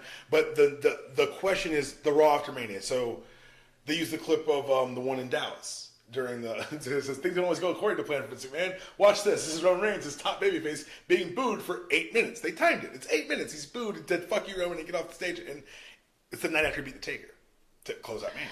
Oh, I forgot about that. Dallas or was in Orlando? Dallas. No, it was 32. It was after Orlando. It was 32. I thought he beat Taker at the one we were at. Yeah. In Orlando. Oh, maybe I'm misremembering. No, I'm just Wasn't he? We were in Orlando. That's where he put his hat, his fucking coat down. I was like, in wait. the middle. We were leaving at that time. It was too long. Oh yeah, that's a whole other thing. Yeah, I'm gonna bring that up here in a minute. All I know is the women's lines were amazingly short. So I feel like that. I've gone to wrestling shows. I've gone to Ring of Honor. I've gone to NXT. I've gone to WWE. I've gone to little Georgia Championship Wrestling. That is a constant. Women's lines never long. I'm like, gentlemen, excuse me while I go to the ladies' room. Fuck all of you because this never fucking happens. Fuck all of you. The benefits of women going to pro wrestling is equality. It is. Oh my God. Not quite, but we're getting closer, hopefully. We're there. Because I was really excited. It's like, suck a dick, everybody. I'm in. You go straight in. I can choose a toilet. Options is really what we need in life. That's how you measure success. Options. Well, it's this Sunday, starting on the WWE Network and some pay-per-view outlets. I'm still surprised that they still. I mean, internationally, I would think they still have other outlets, but. Really, it's the network. It's so interesting because Vince McMahon invented pay-per-view. Yeah, because he used to be closed circuit. So Vince McMahon invented pay-per-view. Like, so for all the shit I will talk openly and outwardly and loudly about Vince McMahon, the man is a legitimate marketing and television genius. That wire cam that goes behind the NFL teams now, that's an XFL thing. When we did the XFL, they found new ways to shoot football, and then I don't even remember it. I watched a couple of the games. The NFL literally was like that wire cam's a great idea, and they took it. The guy is a visionary when it comes to television. I'll never say anything bad about him. He's whatever. I mean, he had different views on wrestling sometimes, but he's also selling to a much bigger audience than Daniel Palmer. So I'm like, this wasn't written for me. That segment, Steelers was written for a child. Like, Daniel was written for a child. Oh, okay. Well, they always everything I've read, in wrestler books and everything, when they would work for Vince and then go somewhere else, is like WWE, whatever it is at the time. Their production levels were second to none. Mm-hmm. And then, I remember in Bret Hart's book, at first he's like. He gets to WCW and he sees some of the same things and then realizes it's the shits. Well, it's so funny because it's the thing we talked about with Marvel and DC. There's not one man holding the rudder. Oh, yeah, and because everything funnels to Vince, everything funnels to Feige. So all these decisions, big, small, and different. Vince says yes and no to facial hair. Today, Vince is in his 70s. I'm sorry, what? Yeah, I don't give a shit what your beard looks like, but Vincent Kennedy McMahon does. And it's all about image. It's marketing. Yeah, brand, it's all about fucking image brand. and what you're trying to sell. So absolutely. But it's just so interesting, and he's so. I think whenever the biopic comes out, 20 years after he's dead, he stopped haunting Stanford. They have the exorcism. It'll be really interesting because Vince McMahon is larger than life, and at the same time, he's this petty, small, weird man because he was abandoned by his father, and he wanted to prove he was worth of his love, and like it's a lot of very weird stuff, like psychologically. But his work ethic is unmatched. Like I'll never question that, and he cares about every second of television that they put on air. People say he's not hands-on with NXT. He's a lot more hands-on than people think. He has his hands in that. But it's the same thing, like, how much is too much, and, part of his criticism over the years is, like, he's too involved. He won't let the brand grow. Well, that's also, you got to remember who's saying that. So we, as a wrestling fan base, have a tendency to sensationalize and simplify. Yeah. If it's bad, Vince did it. If it's good, Triple H did. Like, it's some of those things where you're like, wait a second. You sit back far enough, like, why are all these arguments the same? Right? It's almost like we don't know what we're talking about. It's almost like we're making assumptions based on perception. And so, like, it's so funny because exactly. Right? Yeah. And you hear Axe talk about, I didn't think it was going to work. Or, so Kaz is a guy who was a New York-based writer. He was a WWE creative team member for 8 months last year. He helped do the Becky Lynch story, and when they did it at SummerSlam... His lady crush. When they did it at SummerSlam, it's an audio medium, we just hit nuts. By the way, that was a fist pump. Or a fist bump, excuse me, not a pump. No, but Vince said that we're going to do this at the end of the Charlotte match, and it's going to make Vince a babyface. And Kaz's like, I don't see it, man. Like, because kind of the build was weird, it was kind of uneven. He's saying that Vince knew it was going to make Becky babyface. What was going to happen. But also all of us, they were trying to turn her heel. And all of us like, look, they tried one thing, it didn't work. No, Vince did that shit on purpose. He knew what was going to happen. So the old man's got more on the ball than we think. But he is still like, Vince McMahon's a dickhead, and he's probably evil because you don't become a billionaire being a good person. No, you... Like, what? I know.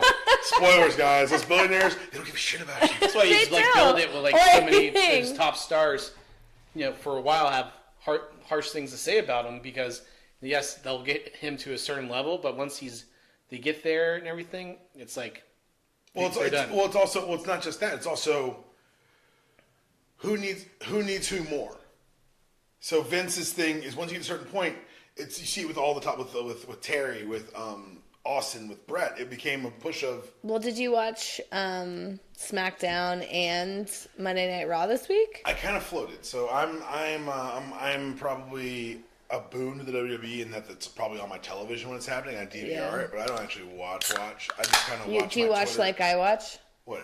I can't. Where I'm in the same room as the TV's on, but I'm like on my phone and I'll occasionally look up. That's how my wife's into Game of Thrones. I'm not. So that's not how to watch Game of Thrones. So Sundays for me is like I'm gonna answer emails and like get ready for my week, and she's like, and I'm like, oh shit. Oh no, the red wedding. I'm like, oh, we shoot a dragon. That's my Game of Thrones indulgence. The listeners will know now I'm nerdy enough without Game of Thrones. Mm-hmm. But yeah, no, what I do is I was telling your husband, I kind of float. Like it'll be on, or I'll be doing something else, and I'll be watching my Twitter or my phone. And I have friends on Twitter who watch it religiously. Like, shit, this is going to be Aleister Black and Ricochet versus the Revival. And I'm like, I got 20 minutes for that. I'll watch them tell me I'll watch them show me tag team wrestling, how great it is. So I'll watch so we have Hulu, so I'll watch it on. I'll go play video games. Right. Usually, and I'll have it on. Computer up. And I'll have it muted, but if something starts playing, like I want to watch. So, if Susan hears this, she's going to think that I told you to say those things. Because that's how I operate. No, that's how I do it. Now, this last Monday, Susan, I'm telling you, this is how my husband does it. Because I come home from work and he's like on his computer playing video games, but I can hear wrestling on the computer. Like that's a thing. Because I don't care about everything. Here's my view, and that I'm a very superficial fan. I read the wrestling. Oh my god, me too. But I'm engaged enough. Yeah. But I'm not like a super no one will have me on a real wrestling podcast because I'm just a fan and I just see the surface stuff. Right. But I feel like the product on television, they do the same moves over and over again. It's pace. I hate the commercial breaks.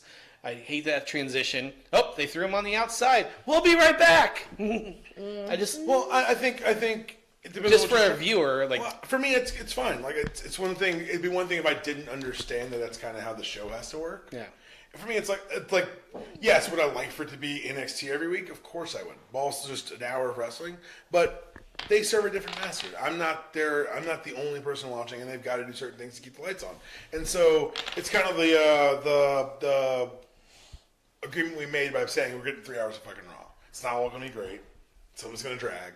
And so these matches are multi-segment matches. But for me, also, when I get the matches say, we're going to break, that's a sign for me that they're saying backstage, this talent is ready for a push. Because we're trusting you in a multi-segment match. Because those segments are money. Those segments are advertising dollars. Because if I believe that you're so good that you're going to hold eyeballs through a commercial break, that's faith from the back. It's just as good as the belt to me. It's a good symbol for who they trust, who's going to come up, who is doing the things they want to do. And you say the same moves. And yeah, I guess there's some transitions that there are a lot of similarities because a lot of people are coming from that WWE style now. Oh my God. But I also think that for me, one of my favorite TED Talks was Bomani Jones did it in Miami a couple years ago.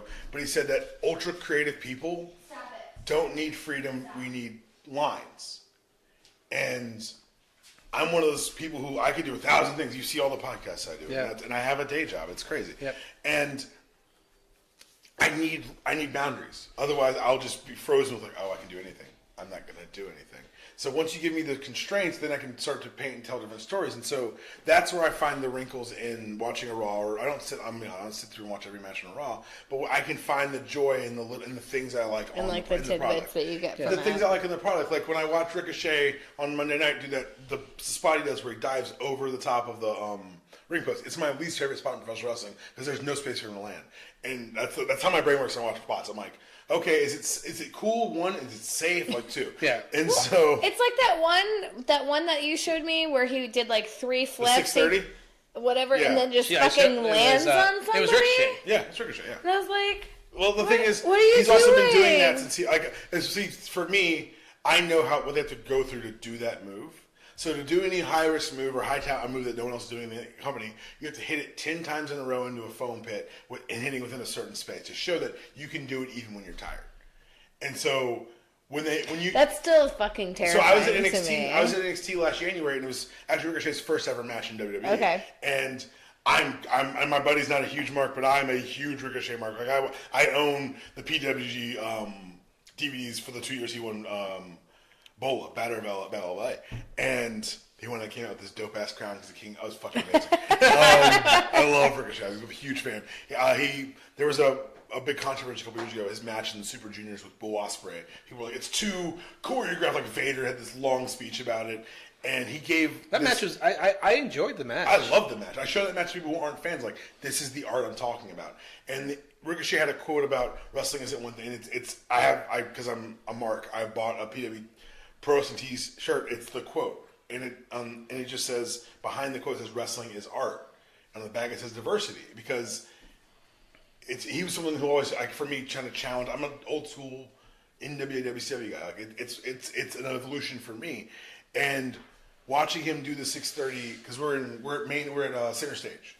And that's where the NXT tapings were. And Ricochet comes out for a dark match, and I'm marking, oh my God, it's Ricochet! And we had great seats. Like, I'm right behind Morrow, like, for those tapings. You can see me. Yeah, you can see me in NXT TV. And when he wins, he's winning the match. He's got a good amount of offense in. He did some really good selling. And I watched him go at the top for the finish. And like, are they going to let him do a 630? I was looking around like, because there were some marks near me, but people were like, what's he doing? And then he pulls it off in a WWE ring. And to your point, like, yes, it's crazy, it's insane, and it's athletic, and it's nuts. Terrifying. But the idea that the WWE was like, yeah, do it.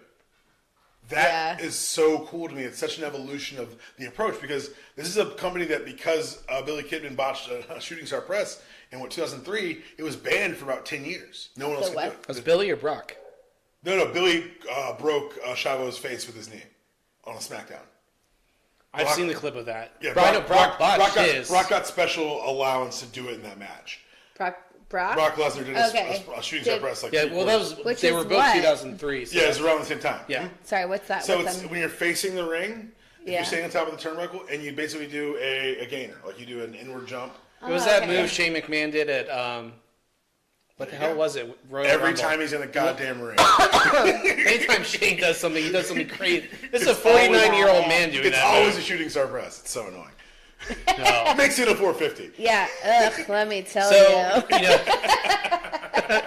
so like I said, you know, I enjoy watching it and everything. I don't, you know, looking back at WCW and everything, like I was always a high spot for the cruiserweights. I love watching their matches because there's athleticism and you were entertained. They sold decently enough. It wasn't like they bounce off each other constantly or go. What's Seth Rollins' one thing he does? He'll go through the rope. He'll do that suicide dive through the middle of the ropes like 3 times in a row. Like it doesn't hurt him or anything. So. Well, I love that because that's his hulking up. That's his. Yeah. Well, he's on fire and everything. It's a what? It's punch in the face and a Yeah, just the Hogan spot. It's his heat moment. So wrestling matches they're built in segments, and so it's the shine where the babyface is early winning, and then there's heel heat where the heel gets over, like just works over the back. So Hulk Hogan gets beat up for 10 minutes. Yeah, exactly. And then there's the shine. And then you can either go home or you can go back to heat. And so Rollins is shine. And what you see is because, and this is something I talked about with AEW too, overexposure. Kenny Omega's special now because I see him about once every 3 months on television. You put Kenny on every fucking Tuesday. Oops, it's Tuesdays. On the network I'm not going to say here. You're going to have to tell me after. Yeah, it's fine. Because I don't have like the inside information like you do. I know. No, I have it because I have a friend who works for Tony Khan. Like it's not like these guys, the Torch guys. I tell them. Don't worry, I won't be sharing it because I'll just. I just want to watch it. I want something different. That's all. But the question becomes: Kenny Omega, one great, amazing wrestler, is he less amazing if I have to watch him every week? And so the problem with a lot of these guys is it's oversaturation. You see Seth wrestle every week, and so you start to see the similarities. That's where I was trying to lead to. Like you see the same guys all the time. You get numb to what they're doing. Mm-hmm. It's not as exciting. But it's something that I was telling Karen earlier. It's wrestling isn't about wrestling, and it's about character and story. And for me, the joy I get from wrestling is watching the evolution of, let's just say, Seth Rollins' character. So he goes through NXT, becomes the first ever NXT champion. He grabs the belt. He comes to the main roster as part of a team. But even in that team, he always holds himself better. He thinks he's better than the other two. That's kind of the architect tape label. The fact that he's the only one who held a world title on any promotion before coming here. The fact that he's in a tag team with Roman. You remember in the early when they teased the breakups, it'd be Rollins who pulled everyone back together. And so what people thought was he was going to be the babyface because he's the flippy one. He's the fly flyer. It made sense for him to be the babyface. Mm-hmm. His heel turn that night after elimination, or after Extreme Rules? Extreme Rules. What was it? So it was WrestleMania. They did one after that. It was maybe Backlash. Whatever the second one after Mania. When Batista left, the heel turn was so shocking because one, as fans, we kind of booked him as this is going to be our new. This is going to be new. This is Jeff Hardy. He's WWE approved Jeff Hardy, which is the joke I always make in that Sami Zayn is WWE approved Daniel Bryan because he's just bigger and sturdier. But Sami Zayn is the one who looks like Rhett, but he's the ginger. Oh. Muslim Canadian. Interesting wrestler. Really cool guy, too. If you ever hear him talk, he's very, very interesting. Very weird. But it's, but by taking that character and giving him that spotlight and saying he is the chosen one, and then having to reconcile with his brothers, then now here again, in the way they framed him here where he feels a responsibility to the fans, is you haven't been inspired. You've been let down by this title, and I want to bring luster back to it. It's in line with everything that's working here. Like the story, for me, makes sense, and so I'm willing to say I watched him wrestle 50 nights last year. So I'm going to see some fucking patterns. Like that's just here. Yeah. I'm going to be. I actually like when he got hurt. Apparently, he got hurt, had a back injury or something like that, and he was gone for a couple weeks. Yeah, and they just let him talk. Which it's interesting. It's always interesting to hear a guy who we kind of identify like the Seth laugh. His heel run was great, but to hear him give this babyface fire. I think he's done a better job than he did, I think it was a year and a half ago, where they tried to position him as number one babyface. Just didn't take. This time it feels like the fans are behind it, and it feels more genuine. It feels like they're writing more to Colby Lopez than to Seth Rollins. And they're doing it more in line with the character that's been established. And so that's why I think, largely, I'm defending repetitive matches on Raw. It's ridiculous. Like the talent, and like, to get to that and everything, and obviously we're going to cover this, but like, when you see the same people all the time, like I said, you kind of, as a casual viewer and everything, right. you know, there's you want to get more viewers, one that, helps with ad share or marketing. Yeah. But when you're same guy every week and every week, Right. that's why Jericho's, I think, more popular in the last year or so, because you only saw Jericho once in Blue Moon, and obviously most of it was in New Japan. Right. So, and I get your point with Kenny. I'm excited to see him more in the States, but I think with him, especially because he's mid-30s, like he needs to, his matches in New Japan were awesome. I watched all Well, the the thing 5 about stars. the New Japan matches, it's interesting because they work a much lighter schedule than WWE. They don't work 5 days a week. They don't? No. They do tours. So they'll wrestle like 3 weeks at a time or a month at a time, and they're off. So they're able to put on those matches that are more demanding. And if you notice, like Kenny, when he's not on the big matches, he's working tags. He works 6-mans, he wears the breach because it's not taking it seriously, or he wrestles in a t-shirt. That's how you know New Japan is how they communicate the match doesn't matter. A guy wrestling a t-shirt or wrestling gear he doesn't normally wrestle in. Huh. We're promoting you. We want you to be on the exactly. show. Yeah, we want you on the show. Kenny Omega in the building. I'm sorry. Can they all just wear tiny shorts? Ma'am. Is that Ma'am. not a thing? No, they can't. You know why? Sir. Because Seth Rollins said this too. He says, once they let me wear pants, I realized I never have to shave my thighs again. So fuck and that. I am never wearing tights again. I remember, Says every woman. It's like, oh, I'm married now? I'm not shaving above the goddamn knee. I'm just going to throw that one out there. Be like, above the knee? No, thank you. So, Not a stripper. So we'll start talking about the card and everything Excellent. here. But when Seth was when Dean turned, right? Right. And Seth was just giving him a hard time about all this shit. I'm like, excuse me, sir, excuse me. You took a chair to them. Have you seen? So there's a Max Landis is kind of Max Landis is a dickhead. He's the son of John Landis, but he's a director in Hollywood, directed Chronicle, and he did this YouTube series called Wrestling Within Wrestling, and he explains like I did with Seth. He takes Triple H's character from the Blue Blood to where he is now, and he does one. I'll link it to you later. It's just a really 14-minute video. So you got actors, and so you'll recognize the people in there. But it's just like, it's one of those things where you're like, oh, if you look far back enough, a lot of these characters have consistent story arcs.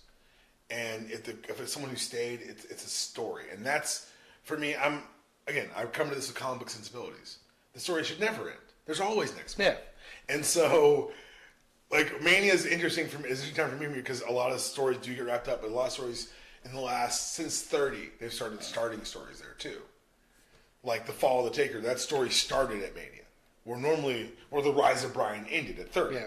And so it's a paradigm shift in both storytelling attempts and also kind of what they're recognizing that they're going to have to do as a future. Because I think that an off-season's coming. I think it has to. Because there's no one better than the guy who came back. Kevin Owens got a massive pop just for walking in the room. Take some time off, learn a new hold. Jim Ross couldn't agree more. Just signed with AEW too. Yeah, I saw that. I listened, and he had Kenny Omega on last week, and that was where Kenny's like, all this time off, so let me heal up.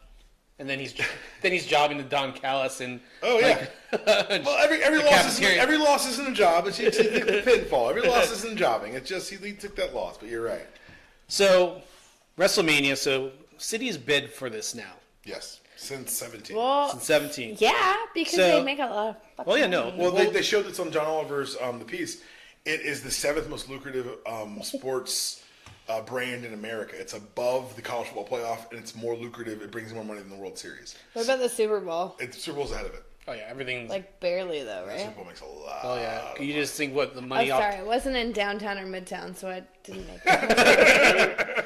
So I'm a little bitter about that. That sounded a little personal. Yeah, it was fucking personal. So they get location. Obviously, with the Super Bowl, they want to go where there's good weather and everything. So they're projecting 40% chance of rain. Sunday, you having about 80,000 fans. Should they be considering going to domes only with that many people being there for 7 hours? This outdoor show, I was against it when they announced it. I have to say, so just in complete defense of outdoor arenas, when we were in Orlando, it was fucking gorgeous. Well, it's one thing to do beautiful. Orlando in April than to do New True. York, New Jersey in April. And so absolutely. I totally agree with that. I think there's pros and cons to each. They make more money in the stadiums. That's very clear. And we all know why Vince is here. To make money, even though we just sold a bunch of stock to fund the XFL next year. Demon. Well, Hopefully it's not like the AAF. So. Oh, that's the thing. So they ran out of money. That's the thing that Vince is doing. Vince sold, I think, with $270 million worth of WWE stock. He's still obviously principal shareholder, but he also is going to pony up $500 million of his own money. And so what he's trying to do is he's trying to learn from the pitfalls. And what happened is the guy who bought the AAF, without stepping on my unanimous decision this weekend, he is going to do kind of what the NFL did when the XFL folded. He's going to, because what the AAF did more than anything was they advanced technology on in-game betting. So the technology of the AAF was that you could bet on plays. You could bet on what this play would be successful. Right. And so what I think is the guy who put the money in and decided to shut it down is going to take the emerging technology and sell it to the NFL. And that was his investment, $250 million, I think it was. He lost it all, but he's going to make $1 billion by selling it to the NFL. And so with Vince seems to be very gung-ho and all in on this horse shit, and I think it's going to end horribly, and I can't wait, because the American public only wants so much football, and will only watch certain people do it. Well, he's not. I mean, I know I only want so much fucking. And you probably have more like inside track and knowledge just because of your connections, but. You know, so some of, like I said, the general things I get from this is like he can't accept the failure of the XFL the first time around. Well, that's why he's going part back. of it. Extreme Football League. The XFL was partnered with Dick Ebersol, who was Vince's close personal friend. Saturday night's main event. The AAF was started by Charlie, Dick's kid. It's gone from like, I think I can make money doing this to I think it's reached a personal place. And I think that's what's going to be the downfall of Vince here. I think he's getting, but the thing is, like I said earlier, he may not be, he's the greatest promoter I've ever heard, ever met, ever seen. And he's more visionary with the way you present television than anyone I've ever seen. Because we were watching something that's just like, how'd they catch it? I go, baby, you have to realize they shoot at least 104 live events every year. Not like rehearse, like we know where the spot's going to be. They coordinate and run 104 live events just on free television every year. Before pay-per-views, before NXT. For real? SmackDown and Raw. 52 weeks. I mean, I guess that makes sense. Yeah, without the pay-per-views, like I said, without NXT. That's 5 hours every week of unrehearsed live television. So to the point where I know that if you leave the production side of WWE, you can do whatever you want. Mm-hmm. Because you've been in the fire. You've been in the worst of the worst. And you've had that old man yelling in your ears. Yeah. Sorry, you've just added dogs. This is the only people who ever apologize for like, we've got tons of puppies. Sorry, Daniel. I'm like, it works. Poor me. There's like 3 more outside. So Alexa Bliss is the host of WrestleMania. Is this just something to give her to do, or this is like another segment? So I'll probably keep going back to this as we talk about the card now. It's projected to end at 12:30. It starts at 5. Why do we need to have a segment with a host? It's WrestleMania. Does it need a host? It's like the Oscars. I don't need a fucking host. I think you're probably right. You're probably right. Like, in a vacuum, you're probably right. Doesn't need a host. But WrestleManias are always the best when there's a connective tissue, when there's a story being told. And through Alexa Bliss, you're able to do that. I rewatched 17 recently because I'm that guy. I watched some of it because I was listening to Something to Wrestle. That's why I watched it. He's also that guy, don't worry. And it's interesting because they take that Rock Austin story through the whole thing. And what I think Alexa Bliss's role is going to be is to be the alleged story, and that our 3 main eventers are going to, that's the story that's going to be told throughout the match. Okay. Tonight. And I think that it's like the Zack Snyder thing. You can't tell what's different unless you know what the plan was. Mm-hmm. And so that makes the difference stand out more. So I hope that's the framing. I hope that's how it's used. You think back to even Orlando when you guys were there, the New Day were the hosts. But they teased coming out for that tag match. The thing is, exactly, they were able to convert it into a moment. So it was worth it. So if we get one moment out of this, it's worth it. Oh, yeah. Because the moment for the New Day was that Hardy Boy music playing and everyone going, I was trying to get beer for her and myself, and it came out. I'm like, oh! That was the guy who jumped off the ladder, the 20-foot ladder. Oh, yeah. Oh, wait, the Hardy Boys? Yes. Hardy Brothers? No, Hardy Boys. Hardy Boys? With a Z, because we don't want to get sued. Yeah. With a Z. No, yeah, I remember that because William, his brother, was going fucking insane for that shit. William's like, and this is me. I'm like, cool. My brother's 10 years older than me, so he 10 years younger. Younger, sorry. He started watching wrestling with me in '96, but he stayed in it with me. I left in '99 like you did. I kind of paid a little attention. I was in and out because I was a Benoit guy. And of course, that whole. I saw when he won the title, then I didn't watch again until the next night, last Nitro. Something I can't say most places. WrestleMania 20 main event's perfect match. Yep. Hey, don't panic. No, this is a safe place. No, it's not. You're recording me. It's not that. Yeah. All right. After we tag you, won't be. Tag away, share away. Should we just not tag you? If you listen to the beginning of Between Two Palms this week, I talk about this podcast. Yeah, I'm going to be on this show. I'll talk about. I'm going to be on the. No, it's the worst. It's the worst. Wait, what? Because for years she wasn't Carolyn Dunn. And so for me, I was like, I was like, I know the name of her podcast, and so I had to. Dunn. No, but I think it's better because I did it again. I promoted it again on the Captain Marvel podcast that's dropping tomorrow. Okay, cool. And it's much smoother. Okay, perfect. Well, we have been plugging yours throughout the whole. I do appreciate it. I noticed. I called it MTRnetwork.com last night on my own show. Not great. Guerin Dunn. So, special guest correspondents, SNL's Michael Che, is that right? Michael Che. And Colin Jost. Jost. This is why I don't watch SNL. This is her part. There you go.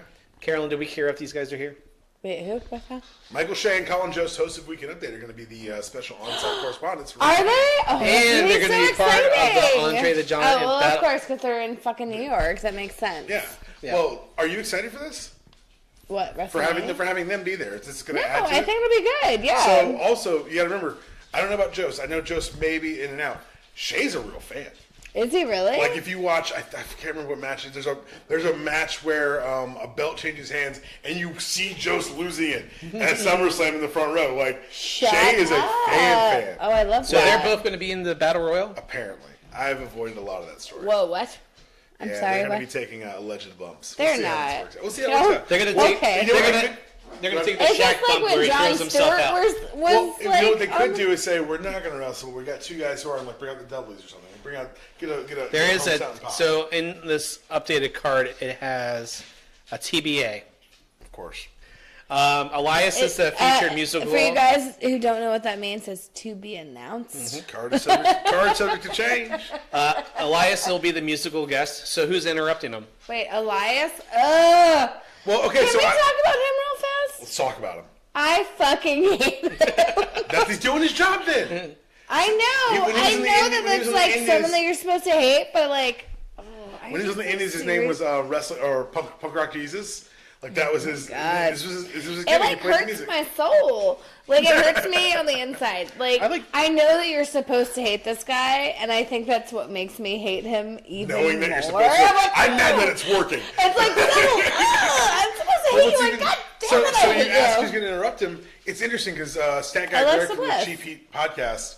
I interact with him on Twitter sometimes, and we both agreed that this may be. You have to go back and look, but this might be the best musical induction class ever. Yeah, agreement from the nose. The Hart Foundation had fire music. DX, fire music. Honky Tonk, fire music. Even Brutus the fucking Barber Beefcake had some pretty good music. And so Brutus the fucking Barber Beefcake. He's a mortgage guy too. Hey, Milo. He looks trash in every photo I see him. Everyone I've met who knows him or has met him is a nice guy, so I go off that. But no, it's I don't know who's gonna interrupt him. I do kind of hope it's Honky, but I'm afraid it's gonna be Jeff fucking Jarrett. And as long as it's not that weird blonde girl. They already did that. Yeah. Lacey Evans. Yeah. What the fuck is that? No one knows. I'm pretty sure she doesn't know either. No. I don't fucking get it, and it makes me angry. Well, she's gonna do that probably during the Battle Royal. She can't do it because the ramp will be too long. It'll take 20 minutes. She just comes out and goes back in. I don't know, man. That's a stroll. Oh, that's what that is. I don't like. I'm sorry. As a woman, just thinking in the woman perspective, as I come back to the table, that fucking chick, its sole purpose is to be cute and interrupt people. She's winning. What the fuck? Congratulations. You're being No! You're supposed to hit her. You're supposed to hit her. This is the desired reaction. She's done her job. No, it's not. It shouldn't be the desired reaction. But she's a heel. Sorry. She's a bad guy. That's what she wants you to. She wants you to hate her. She wants her music to hate you to have a visceral reaction. Understand the same way his brother cheered when the Hardys, when that drum hit, they want her music to hit and you to go, God damn. No, Fucking it's bitch. the visceral reaction that I have a fucking problem with. Yeah, it's the reaction we all had with the Bellas music for years. It was like, the Bellas again. And then Nikki figured out how to wrestle, and we stopped feeling that way. And also, I love the Total Bella show. Let's be really honest. She likes the trash of the WWE. I love garbage that's TV. As a challenge aficionado, I truly love garbage TV. Don't act special. Love garbage TV. Is there a point to these battle royals? Well, Other than to get everyone on the card? it's to get give everyone a payday. And the thing about it, these things aren't a pre-show. You got to remember, more people watch the pre-show than anything else that happens on the card. Because the second hour of the pre-show is on USA. It's simulcast. This year it is. Is it really? Last year it was too. Was it? The year, and so it was I years had no ago idea. when Neville and why am I blanking on his name? Austin Aries burned the house. I keep forgetting Austin Aries is in WWE. Was that the Orlando one? Because that, I think. No. Yeah, no, Was it was outdoors. I know that. They had a cruiserweight No, title because match. we watched WrestleMania at the house last year. It No, was I'm saying that match he was talking that about. match. Sorry. Because there was a cruise. Continue. It may have been Neville and Austin Aries. It was a great match, and everyone was like, "Oh, you didn't get any DVD sales because you weren't on the DVDs." Like, bro, more people buys saw- DVDs more anymore anyway. Exactly. First of all, Except for me. But second of all, everyone saw more people saw my match than any other match in that card. And he's right because it was on terrestrial Really? television. It was on cable television. I couldn't remember because I watched the whole thing on the network. So now I think too. so. I mean, obviously, like I said, what's the point of these battle? I mean, I would think if they win this, like the women get a shot at the title down the line. May announce yet. Yeah, or the guys get a shot at the secondary title. Been announced yet. I won't It's- even it's- say anything. These battle royals are so interesting because they're designed to be heat spots. They're designed to get somebody over to lead into the new wrestling year, which I always call WrestleMania Happy Wrestling New Year because everything. Oh starts my over god, on Raw. I love it. No, it's true though. It's true. Everything You're starts right, over on you're Raw. right. And for me, it's interesting because this is a place where you could have someone get some real momentum. I think. But who? Mojo Rawley. But the thing is, you say they haven't used it as such. Cesaro won the first one. Yeah. They gave him a Paul Heyman guy. It didn't work out. He went back to the Was tag that division. That was the year before. And gave He me, wasn't. Oh, that you're was the right. year- You're right. And he gave me 1 6-month span of the greatest tag team of all time of him and Kid. And then Kid I could watch neck this match got all day. broken. But no, you're right. It should be a heater tool. It should be something that's used more interestingly. But you got to remember the Mojo win was only to get Gronk involved. So is Gronk coming this year? No, Gronk's not coming. But I think, but you get more mainstream press from saying Mojo won the Battle Royal than to say, "Holy shit, Rob Gronkowski was in WWE." ring." I'm sorry. You were there Let when me he showed up. interject. Let me interject about Interject away. It's your Gronk. podcast. Okay, so I love my fake sports, which is wrestling. Yeah. Don't put real sports in it. Don't bring real sports people in it. Hot take. So Because- Ronda, we're not big on Ronda. No, not at all. We'll get there. Save it. We're going down the card. You're right. I apologize for skipping ahead. I'm better than that. Yeah, what the fuck was that? I was like, who's this Gronkowski person? I'm You got his sorry. name right. Thank you, because I've heard it She a watches the million Super Bowl and fucking the Patriots times. are always in the Super And he Bowl. like- catches a lot of passes. Yeah, exactly. No, like, I'm sorry, like, this is like the fantasy thing. Like, leave it a fantasy. But Don't bring real fucking sports but into the it. idea is, and it's more more like- I'm glad that It's it's more like like you he's a want to bring more celebrity. people exactly. in. You open the umbrella. Hey, look, the umbrella's bigger. Totally get it. Yeah. I just don't. Just like a personal it. preference. Personal preference. Gotcha. Can you leave it to a fantasy, please? Can you not bring like sports balls into it, please? So Asuka. Oscar. Don't bring sports people into it, okay? So Asuka I like Asuka. was the SmackDown Women's Champion. Yes. There's supposedly going to be a singles match for her or a Fatal 4-Way. I think the Fatal 4-Way was supposed to be that night. For the number one contender. Yep. And then it'd be a one-on-one match. So that's gone. Charlotte's the champ. We'll talk about that later in a minute. But Asuka is now just in the pre-show in the Battle Royal, which I think Asuka is awesome. I love her style. She's awesome. She, very flamboyant, hard-hitting. But now she's in the pre-show. in the Her Battle hair's Royal. always amazing. Side note. Yeah, always on point. I loved her when she was Kana. I loved her in Stardom. I watched her in Shimmer, and I love her in WWE. I know people are like, "Oh, Asuka was wrong," but it's like we talked about earlier. Like, there's an A story, and she wasn't part of it. Yeah. And so her role in the A story was to support the A story. And so, if you look at it less of like a popularity contest and more of it's a variety show. Yeah. And everyone's got to play their part in different parts of the story. Yeah. And at this point, right now, this second, her part of the story was to abdicate that title. On the house show circuit, she's been jumping Charlotte before her matches. So there's clearly a story being told.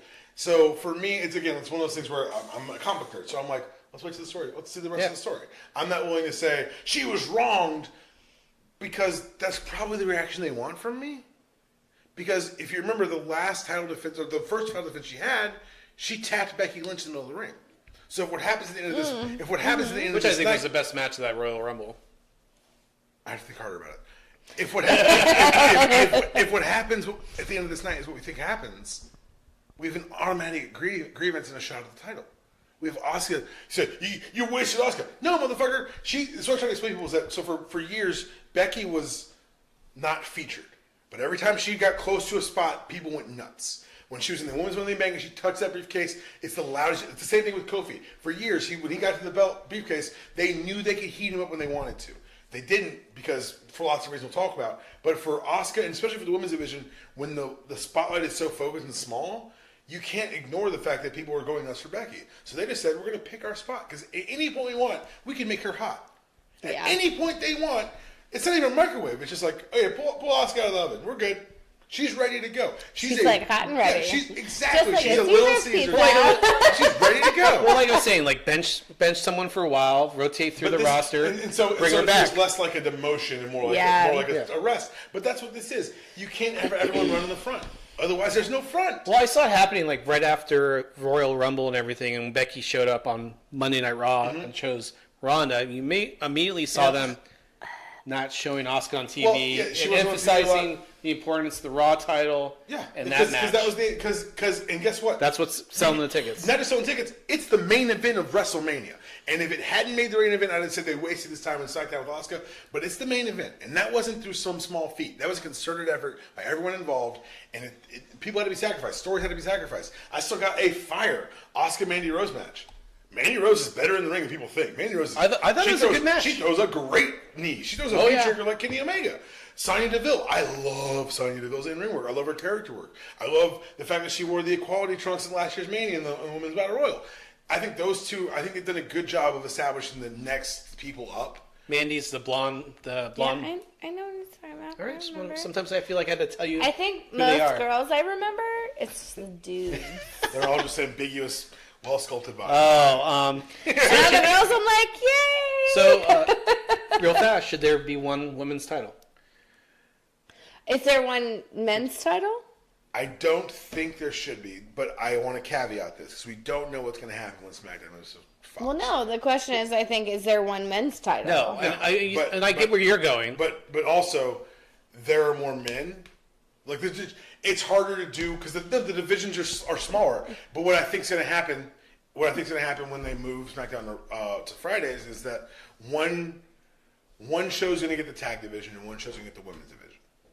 And that way, all the women are on one show, and all the tag wrestlers are on one show, and that way you're able to better split kind of the time. That's creepy as fuck right now. That's a very insistent dog. I think that should there be one? No. If you're gonna maintain the brand split and keep women on both brands, 2 belts. Yep. But if we're going to say they're going to keep bouncing back and forth. I think bouncing back and forth is fine. No. I'm okay with bouncing. Okay.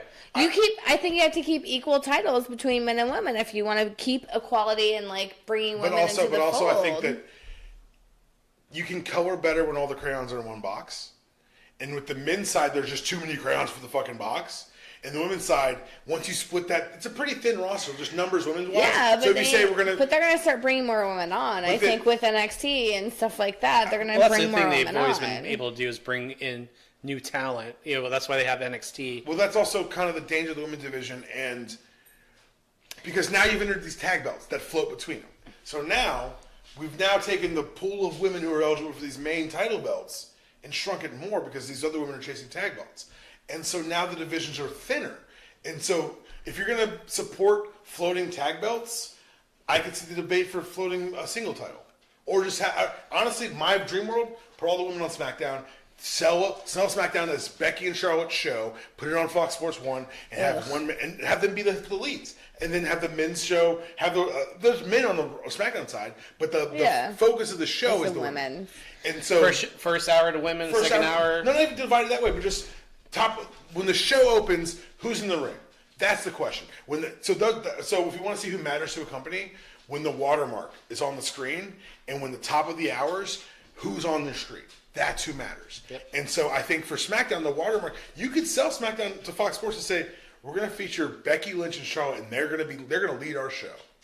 Well, is there rumor? So, what do you hear of Ronda Rousey if she does come back? Which I'll ask. How do you feel about Ronda Rousey? I love it. She's a lifelong fan. She's someone she's always wanted to do. It's only, again, I'm big on she's getting people interested in the product. Again, okay. I'm big on increasing I want the umbrella as big as possible. Yes, I totally get that. I think just me as not like me as a woman because I'm a woman. Okay. I think my thing is she was amazing at last year's WrestleMania. I regretted selling our fucking tickets for last year. Ronda? Yeah, because she was so good in WrestleMania last year.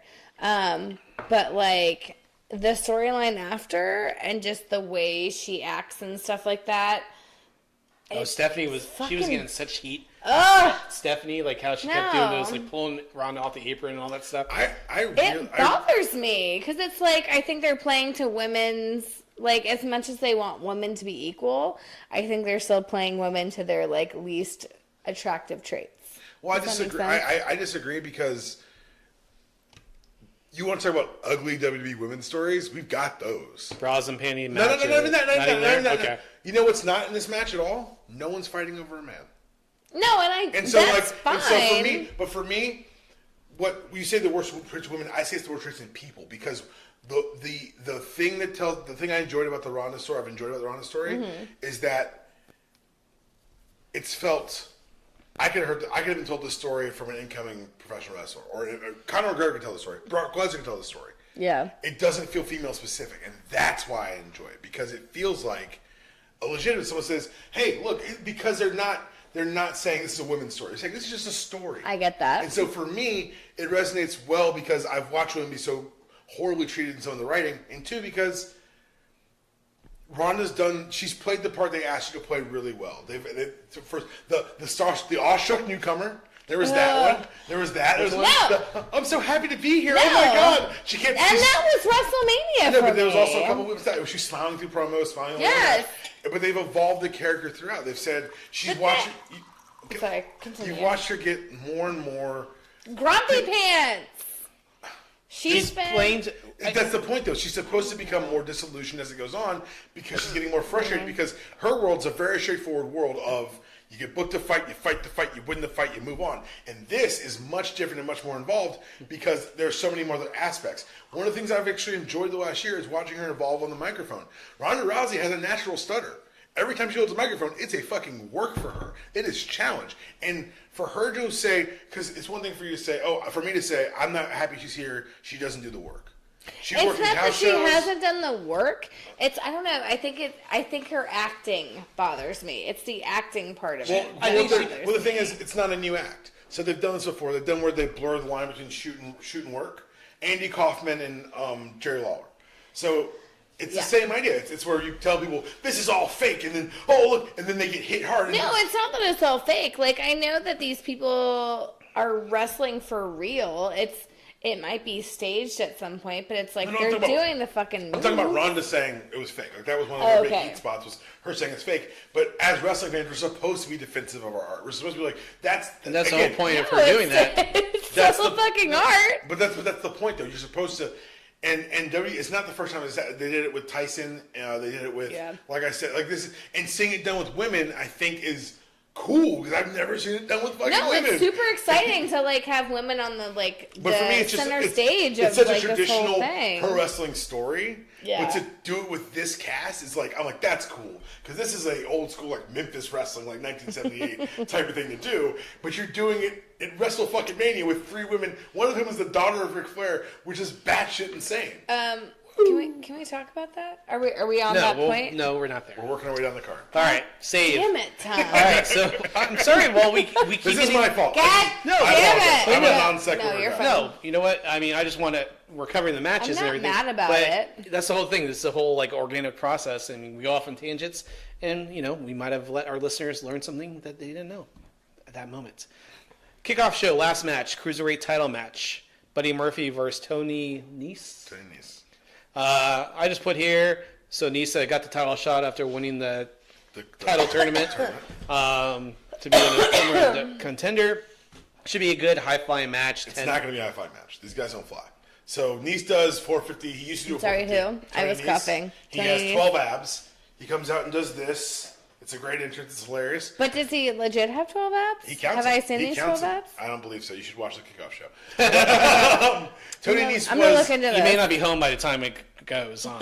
Tony Nese and Buddy Murphy were tag team partners for a while, and he won the tournament. And I think he's getting this spot, and I'm going to say this again tomorrow on the Unanimous Decisions WrestleMania preview called Ramblemania 2K16. But Where can you download that? MTR Network, anywhere else you find your fine podcast for absolutely free 99. Now, $3.99. that's exactly how much. No, Tony Nese is, I think he's getting the spot because it's in New York. He's a Long Island kid. Oh, okay. I don't think he's going to win, but I do think he's going to put on a hell of a show. These guys, Buddy Murphy is one of those, he calls himself the best kept secret because I've liked his matches. Ali going up was a thing, but like they could call Buddy Murphy up and have him wrestle for the U.S. title today. Oh, yeah. And he's the right size. He's bigger than Daniel Bryan. Huh? He's bigger than Daniel Bryan. Buddy Everyone's Murphy. bigger than Daniel. Oh, yeah, of course. But, so yeah, I play here. Good high spot match. Like Buddy Murphy, I like his spots. Yeah, but Buddy Murphy's got some really nice high spots that are going to be fun. And you know these guys in the kickoff show are taking it as personally. Yeah. So it's the only, I think they're the only singles match on the Yep, kickoff it's show. the battle royals in this. Yeah, well, you so- got to know as they were adding like the tag matches and everything, they're Yeah. like, well, fuck, we just got pushed to the front. Well, they knew that cruiserweights are always going to be in the pre-show just because Vince is still in charge. Oh yeah. Well, it's not like Eric Bischoff said. He always put the cruiserweights on to open the show. Look, hey, get the crowd hype. It works. I watched Mysterio and Psychosis from like 1996 today. Did you really? Yeah. It was someone who put it on. I follow She classic. laughs at me when I say, "What are you watching?" Like watching wrestling from 19. Like I do. I watch I all the legit laugh nitros. at my I just find matches. So like my favorite match of all time is still Bret Hart, Chris Benoit, the 99? Owen match. After Owen died, Owen Hart died by falling from the ceiling. I heard about that. Tom told me about that. WCW came back on a loop and worked the same building, and they let It was like 3-4 months later. they let Chris Benoit and his big brother Bret Hart just work a 40-minute match, and it's Commercial free too. beautiful. Like it's one of those things where like someone's like wrestling's just. I'm like, cool, this is art. Watch. And I have like 5 or 6 matches in my head where I'm like, I can just push you in front of it. That's art. Watch it. Oh, I loved it, and like you could see the crowd wasn't because they weren't used to doing that anymore. It was a different but style. you see them get bought into the match as it goes, and that's Right. where And wrestling tells a that's true things like story. the cruiserweights at the end of a pre-show can really. That's where they really shine. Is where they say, "Oh, you don't give a shit about us. You're waiting for the pyro and fucking Alexa Bliss to tell you how cool the show's going to be, and you're waiting for all the big shit. But guess what? We're going to burn this motherfucker down while you're watching." Yep, and so main show, Alexa Bliss comes out. We're at WrestleMania. Thanks, Alexa. We'll see you later on for that angle you'll be part of, whether it's in the beginning of the show. That really bothers me. Why have a host? Why have a host? No, I think it'll pay, like Daniel was saying, like it'll pay off at the towards the like end. I said, you were there when They'll tell the story. exactly. You were there when the New get Day that. the New Day were hosts when the Hardys showed up, and the point of them hosting was for them to Everyone fake think out the New Day was being gonna in the come tag out. match and then bring out the Hardys. So there's gonna, Yeah. as long as we get a moment, that's my thing. Alexa Bliss, you give me You a want a moment with moment? Alexa, Like, we're good. set it up? A huge All moment, right. well, All I'm right. good. Then So there you go. there's a lot of titles on the line. God. How do you pay off? And we'll get there. What's big or not? So the first one, I don't think this is the order Yeah, of how it's match going to go. orders. We just know how it's going to end. Yeah, Say that yeah. much. So U.S. title, Rey Mysterio versus Samoa Joe. Both guys lost on Raw recently, and Rey They Mysterio, both lost? Samoa Joe lost to Kurt Angle.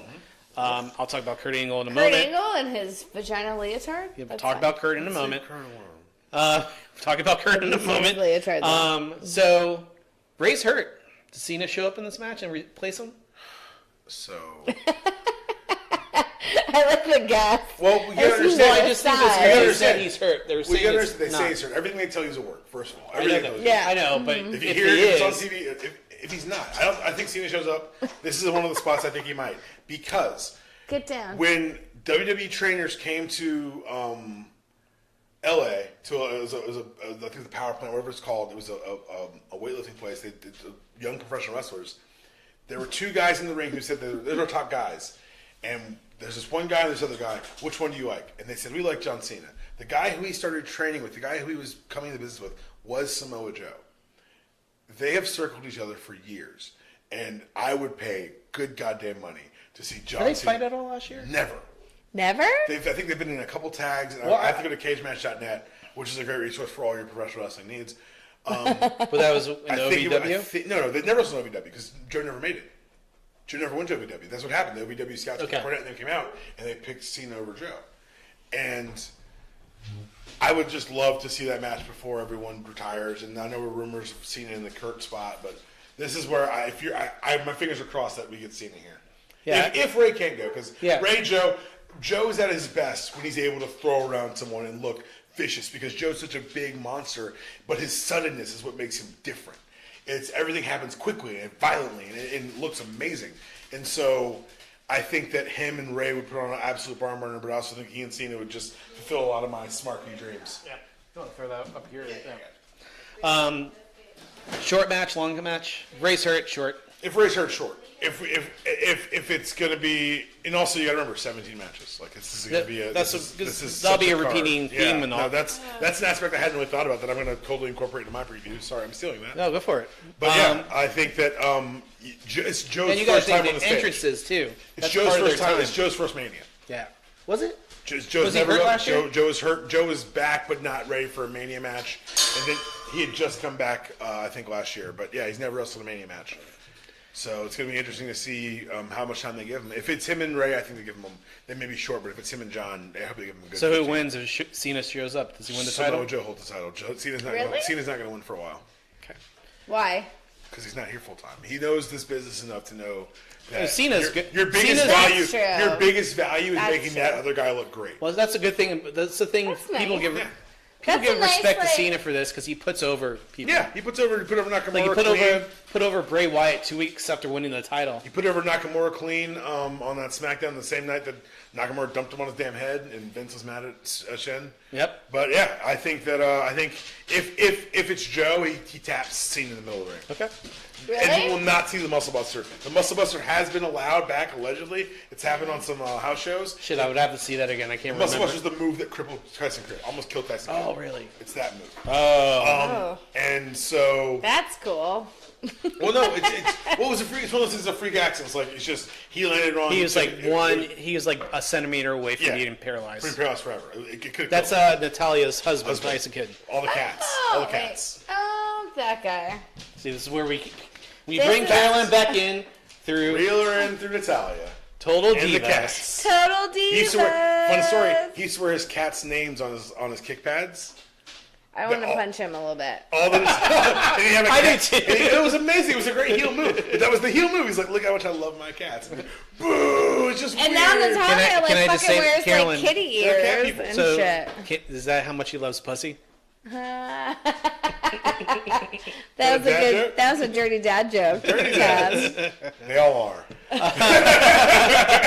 All right, WWE They are. Intercontinental match. Finn Balor as the Demon, which I just did not like the video package. Did you really, see that? Really bad package. First, Bobby Lashley. Lashley wins, in my opinion. You're about to get fucking squashed, Black Lesnar. Sorry, Oh. buddy. Really? Yeah, the demon doesn't lose. I just don't think they should have. The demon doesn't lose. He should lose this time, guy. I don't think they should have too many title changes. Well, see, then you should do WrestleMania economy, and I'm not doing that yet. I'm playing that for tomorrow night. But you're right, because I think let's do this. How are you going to build to the main No, event? but the thing is, if it's also you can also there's the thing about 2019. Look at the sea change coming through WWE. It's a changing of the guard. That's how you book it. So if you want to do it that way, but it's I think about the crowd, the show. But guess what? Everyone pops for a fucking title change. Like, if you're gonna hold it for 7.5 hours, just change them all. Fuck it. That's where I don't think they should. I think they should hold. Yes, maybe early. So maybe they throw the WWE Championship in here early. Yeah. But I don't think they. The first, what is it? So the first 2.5 hours of the pay-per-view, which is how long they used to be, 2.5 hours. Right. If you do title changes, it needs to be in that time. Let it build to the main event. Sure. That's what I've been saying this whole time. I don't think they should be jumping the title. Black Lesnar is going down, and you can use Black Lesnar. Black Lesnar? Is that what so he is. I never heard that. Black Lesnar, man, because honestly, I wasn't. I thought I was just not hearing you correctly. I didn't watch. At first, I thought you said Black Lash. Am I saying Black Lash? No, I know he's black. Lesnar. No, what is he saying? Because I didn't watch it when the first time he was here. I wasn't here, and so I had to ask some of my Pro Wrestling Torch friends, like, what should I know about them? And the text I got was Black Lesnar. I was like, that's amazing. That's pretty amazing. Fatal 4-way for the WWE Tag Team titles. Beth Phoenix, Natalya, Tamina, Nia, Sasha, and Bayley and the Iconics. I say the Iconics win this in the screw job. They cheat, obviously, to win. As a man on the internet, I'm a Peyton Royce mark. How'd you feel about Dave with the body shaming? You know what he did. Dave is Dave. Dave's gonna Dave. I don't know too much about him, He's but gonna I just feel like some toes. He thinks he's taking out. If you do that much content, something's gonna take you out of the context and twist it. And I heard the full show. It's not as bad as the snippet, but it's not great. Yeah, I just saw what is on Twitter. Yeah, exactly. So it's not great, but it's not as bad as on Twitter. And he cleaned it up afterwards. So like, and that's my thing about kind of 2019. If we're not allowed to, like, I am openly about, like, I'm a progressive person. I try to be inclusive and try to always think of things, but I fuck up. And the mark of being a decent person is saying, when you fuck up, it's not to double down. It's to say, okay, explain me how I fucked up. And I won't fuck up that way again. It's not to say, oh, it's impossible to fuck up. We're all going to fuck up. The world's changing. The rules are changing. Life is changing. And as long as you're proactive in trying to get in front of it, you're going to fail sometimes. But it's people who say, oh, you did this thing, so this is paint you forever. Like, no, I'm going to grow and get better as a person. And, like, I have friends who are trans, and I have to continue not saying transgender friends because you wouldn't say tall person friends. And it's one of those. I get messed up on that. Once I had to explain it to me, I was like, okay, I have friends who use the plural pronoun of they, and I have to be. And I'm like, when I screw up, just tell me, and I'll do better. But yeah. I am working, and that's all you can ask. Oh for my to do the God! work. Sorry, we have a run-in. That dog's got a chair. By God, that's Batista's music. Can we talk about that real fast? How Batista didn't even fucking come in? We're getting there. God damn it! Can you hurry up and get there? You keep tuning in to the wrong point. All right, fix it. Hey! Hey! What do they have now? Milo! Milo? Okay. All right, so Carolyn, who do you think wins the women's tag titles? Milo, what do you Exactly, think? Milo. Iconic. Natalya and Beth. Well, your girl Nia. I want Nia Jax to always win because she's amazing. She's a bad guy now. I don't give a fuck. She's so and her tag team amazing. partner's not great in the ring. She's got two great moves. She know. throws an amazing super kick. I will Wait, who's Nia Jax's partner? Tamina Snuka. Jamie. I met her dad. Hey! Before, what was the WrestleMania where Brett came back and fought Vince? I don't know. I wasn't watching that. So it was in Miami. It was 25, I think. Yeah, Rockford. Second time, first time, whatever it is. Once in a lifetime again or whatever. What was that the second time or the first? If it was the second time, it was 28. The first time was 25. Okay. No. It was the first. It was Miami. The second time anyway, was New York. I met her dad, and he was in a boot. He's like, yeah, he's like 70 years old. I heard at an indie show. I'm like, oh, Jesus. Well, that's one of the interesting things about the John Oliver pieces that they talk about. They show the Roddy Piper interviews where he's like, "Can't get my pension until I'm 65. I'm not going to live that long," and he died at 61. And so it's kind of they talk about like there's no exit plan for wrestlers. There's no pension. You just go out there and you do shots. And that's why you do all the shows now, and StarCast and all that good stuff. So, all I know good revenue. Who do I fucking want to win? Yes, exactly. You went away. to get your tag team partner. Can I? So, She got it. yeah, no. Okay, so I'm cheering for the Iconics because I'm a red-blooded American male and because Peyton Royce is on that team. But Baby. I think that the team that should win is Bayley and Sasha for a reason that I'll get into later. I think the Boss and Hug connection should hold these belts. I think it's important that I'll talk about it at the end because it goes to how I think the show ends. I kind of am not mad about your decision. Yeah. So I can see them retaining, but if anyone's going to win the titles, I think it should be the Iconics. And They're then true tag team. and then when they do a superstar shakeup, you split up Bayley and Sasha. No. I think so. If you're going to start a tag division, you need star power and 2 former world champions tagging together. They're the mega powers. Like what you do is you but you take one of those star powers and you put it with someone else who's coming up. I'm saying that you haven't built this enough yet. So what you can do here is have them hold the belts and have them slowly turn on each other. Okay. And then have them lose the belts to the Iconics, and then you build. And now I've got a money food here. Like what you want to do is the question for wrestling. I always tell wrestling fans is you've got a great idea. Cool. What's next? Well, that's where I'm trying to go with it. Yeah, and so that's if they lose, what's next? Do they feud? Exactly. Or you split them up on the superstar shakeup? But there's been no. And we'll see what the shakeup is because again, the shakeup's happening before the fall launch of Friday SmackDown. So we'll see how. Which I think they should just wait. Exactly, I agree with you there. Maybe they do it after SummerSlam, the shakeup. Just do it. Yeah, and establish what SmackDown's going to be. Mm-hmm. You got Ronda, Becky, like we were talking about. We'll see if Ronda stays on the weeklies, but yeah, you're right. I definitely think if she loses, and we'll get there, she's gone for a little bit. If she wins, you gotta cool her off. Fatal 4-way for the SmackDown tag team titles. Keep this short. I think the Usos retain. Don't judge me. They just signed new contracts today. I saw that. Wait, what? The Usos just signed brand new contracts with Did the they Rays really? today. Okay. So I believe they keep their belts. Do your boys Ricochet and Aleister Black win the NXT tag titles? No.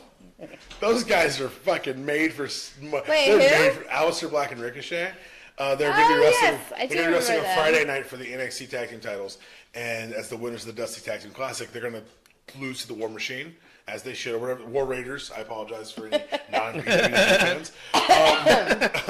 Don't worry, I'm not offended. We were worried about that. I think that the Usos are going to retain. I think they should retain. I think that SmackDown tag division is so goddamn strong right now. Like, I really enjoy watching SmackDown better than Raw. Well, it's also 2 hours, man. Yeah. 2 hours is And they so also- much easier to program. Side note, can I just say, so during SmackDown when I was watching with you before I went to sleep last night, that's right, I went like 10 minutes. They played the match during the commercials. That's something they've done since SmackDown Live. So they do which I thoroughly enjoy. But it's about also that. the inherent weirdness of watching wrestling with the sound off because you watch You thrive off the audience reaction too. Well, also there's a disconnect of watching a fake punch and hearing nothing. And then you're like, oh wait, it really was a fake punch. Side note, so when we were at... A lot of side notes. I like this. I know, I have all the side notes. Catchphrase. She's coming in. Monday Night told me to suck a Raw. dick yet. No, it's true, I haven't. Monday Night Raw, when a feature? it's a thing. She says it's a feature. I tell Tom to suck a dick a lot. Fair I might enough. piss her A off about lot. something. Your fetishes Like, are very, suck a very, dick. very telling fetishes. We'll go on. It's a whole other podcast. You're welcome. No, the other part of it was when we went to go see Monday Night Raw when it was in town. When you're just watching she was so a match. mad about Ric Flair not coming out. Yes, that. But also, it was like you're watching the show and you don't get the commentary. You kind of miss it because you just like are And that's watching. where, like, when you're in a live event, I told her, I'm like, oh, You need the we're at commercial. commentary. You need We're at that commercial. shit. You know what it reminds me of? So I played football in college, and we played at Columbia, so not real football, nerd football. What Like, position? I played left guard. football. Just like regular just football. nerd football.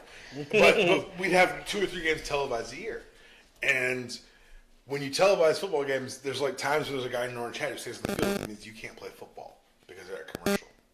The TV timeouts we get every now and then. And so, I've also stood the stance that sports stop being sports the second you air them. The second you make $1 off of airing them terrestrial, it stops being sports. It starts being entertainment. And so, it's very interesting It's very interesting because the goal is no longer to. Yeah, the goal is to find a winner, but the goal is to make fucking money. Go sell these ad bucks. And so, like, I mean, it's all. I'm gonna not get into that whole thing. I won't even get into that whole thing. Oh, I can have you on UD Pod sometime. That's where you should listen to the UD Pod. It's a very interesting sports show because I used to be a sports agent and I played sports. So I bring a very unique angle. I downloaded the podcast we're and I'm all like, about your resume, all pretty about much. plugs. No, it's like. No, I'm saying yes. You have the sports podcast. I enjoy listening about his. I think we've background. messaged about this. I'm like, yeah. I'm like, and I tell you, it's a sports show that's not about sports. Sports. Like, it's really not about sports. It's about everything around sports. Because me about sports is like the worst. You should hear. I think a really interesting lens. I hope you think it's interesting. All right. Well, I'll listen to a few. I'll find you a specific episode. Can you do that? Yes, perfect. Can you suggest that? Because I'm like, sports suck. Sports are like the worst thing about America. Exploitative and destructive and harmful. 100%. Can we pay our teachers that amount of money? Well, hold on. That's the WrestleMania. That's a false equivalency. But okay. Continue. WrestleMania. So last thing about the tag titles, the Revival is not on this card. No. But I also got a 3-segment Revival Ricochet Aleister Black match on Monday, so I'm not about. You know what? If I wanted some really good tag wrestling, I got that on Monday. So they checked that box as far as. But I'm just saying, where there's some fat in here where they could have. Where? Like, that's my thing is that when I start looking at the card itself, I don't see the match you cut to say let's get the Revival in a very lukewarm Raw tag division. Yeah. No one's clamoring to see a tag match out of that. I agree. But I'm just saying, like on these house show reports I'm reading and everything, they're doing 2 out of 3 fall matches, 45 minutes. Gable and Rude, yeah. And I was hoping that they would, and Gable and Rude aren't on the card either. But you got to remember, it's a 7.5 hour show. I know. We keep coming back to There's not space for. But I'm saying, obviously, the importance, and that's one of the things AEW talks about is the tag division. They're saying that to court people. Well, anyway. I'll be interested to see what they actually do when they do it. Here's the problem with the tag division AEW. Here's the problem with the tag division AEW. They don't have one right now. The Young Bucks are far and away the most popular tag team on the planet.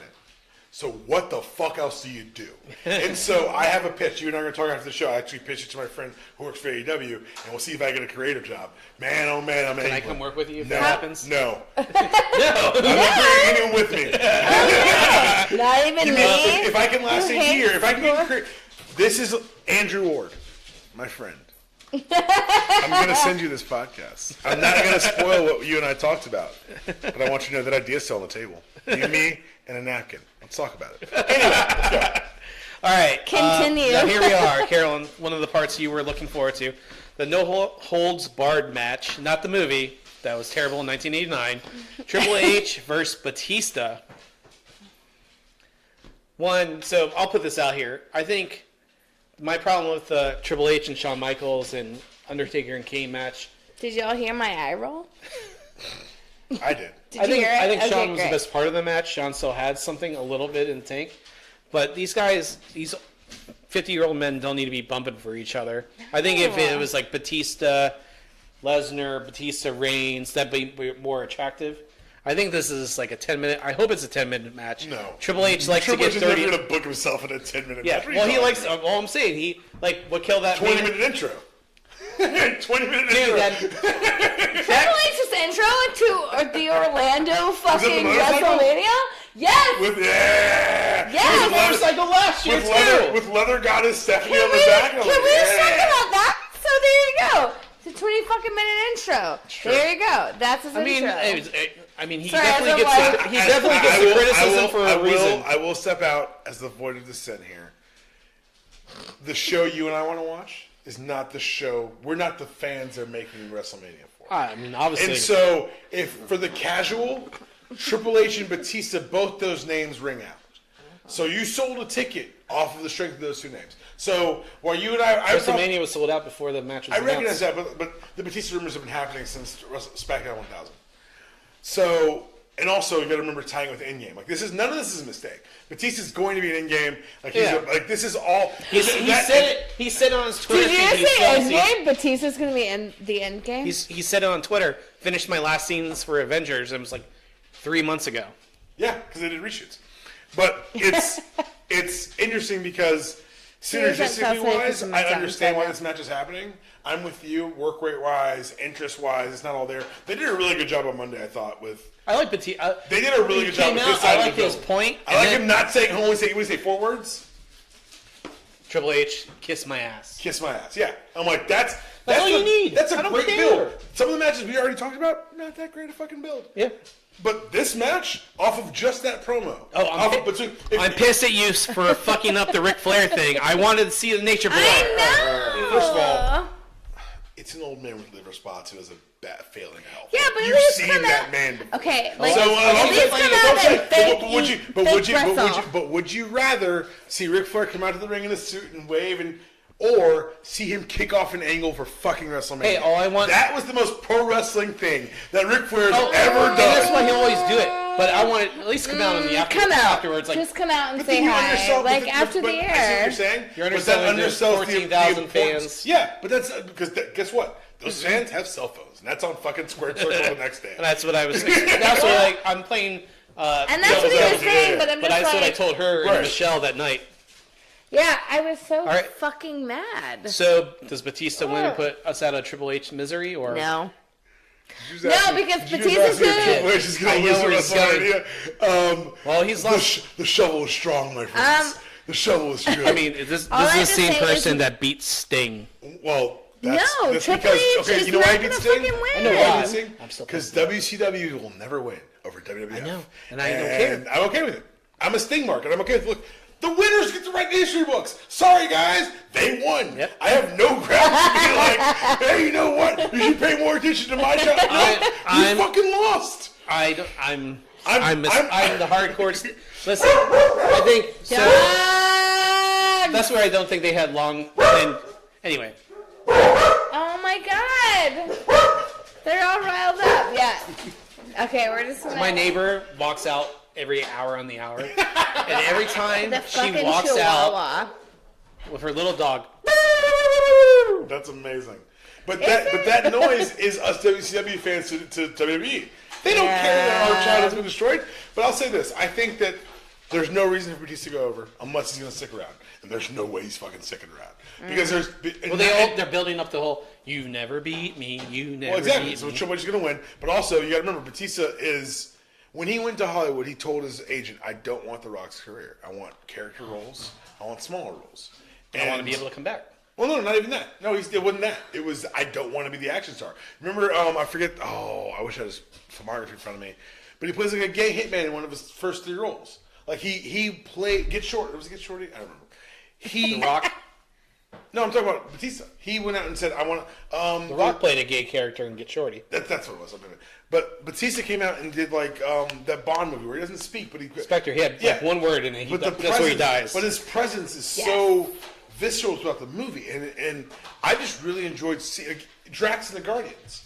Guardians 1, he steals that fucking movie. I'm invisible. He is. I know, He's so dry and so. He was the best. He had the funniest part in that. In the second movie, like, he was the character. He was the lead for me, because... Yeah, he spoke volumes. Yeah, even it's one fucking dialogue. He also wasn't wearing a shirt the entire time. I'm noticing a trend with you. No, it wasn't even that for me. It wasn't even that. It was his stupid dialogue. It was so funny. Right now? No. I mean, he looks like Dave Bautista. He looks like the end result of a guy who started wrestling at 35. Like, he didn't get into this business until he was late in age. You know, my cousin got into. He's 34 and he's wrestling in Jersey. I love your cousin. He has the balls I wish I had. Will you please just tell him how impressive? Can you just start wrestling? I don't think my body could take that. We could totally like do this you with a could. tag team. Let's see here. Hey, I mean, Let's I'm do Ebony and it. Ivory, motherfuckers. Let's go. Could that be our theme music? No, the theme music will be Symphony of Destruction. Let's do this. Anyway, no, let's go to the show. Oh my god, I love it. Carolyn, who do you think wins, Batista or Triple H? Well, it's going to be Triple H, obviously, for obvious reasons. And also... Thank you. I like Batista. Have you heard Christian tell that they made up lyrics for it because they were on tour together so much? So Christian has a song he sings to it. Is this on the podcast? It's the Ballad of Little Dave Batista. And it's about how he's left in an orphanage. And that's why he's so angry. I walk alone. Like, it's a very funny bit they do. Guys, Woof, woof, woof. there's nothing outside. We're all in here. Welcome to Dunn and Dunn, a podcast where the dogs have something to say. My dog's talking my show. Okay. All right, so I think we're all winning Triple H for obvious reasons. Yeah, Triple H. Reasons. Well, and also Batista has to go back and do another movie for as soon as he's Guardians done of the with this, Galaxy. Guardians isn't shooting until 2021. Are we sure? No, they're gonna shoot next fall. No, they're shooting 2021 because allegedly Suicide Squad shooting 2020, and I think that's going to get put on the schedules because there's no way DC's ready to make that. Well, I just read. Maybe I'm wrong. So Ooh. they're filming Suicide Squad starting in October, and they'll finish February 2020, and obviously post and everything. But they're looking at Guardians late 2020 for Early 2022 for a release. Yeah, but I think principal photography is scheduled for the beginning of 2021, which should free Batista up. But the thing is, Well, I look forward to proving you wrong. I look forward to being wrong because my theory is still. If he's proved wrong, great. My theory is still that DC's going to pull Suicide Squad from that slot, and they're going to move Guardians up. I think Guardians will film fucking sooner. hope so. Because there's no way DC has their shit together. They don't. No, And we they're all know not that, because they're never that's going to get their another shit podcast. together. That is Yes. another episode. I'll be back. See the podcast. I hope if you'll have me. If you'll have Yes, Oh, of course. yes. Oh, this has been great. See the podcast where I go on a rant about how DC couldn't pay to have better effects than Justice League. That's all. Mustache.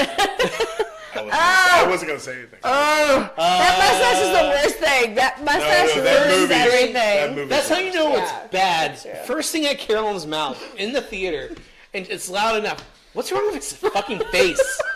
It's true. I was like, what's wrong with his face? Hey, What's happening?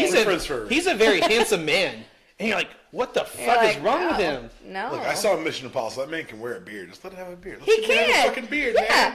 man. You want to be different and edgy? Give him a fucking beard.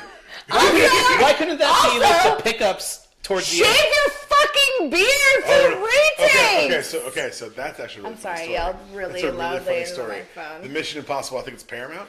Yeah. So So originally they were going to put up the money to Yeah. do the digital, Yeah. but then they wanted Warner's to do it, and Warner said no. because Warner's Digital, because at the time all of Warner's Digital was done through Zack Snyder's effects company, and so I didn't know that. and so DC was like, maybe we shouldn't do it. And so This movie's going to be shit. We're not going to do the original version of what he wanted. So and what he wanted was worse. It's so aggravating. Like that.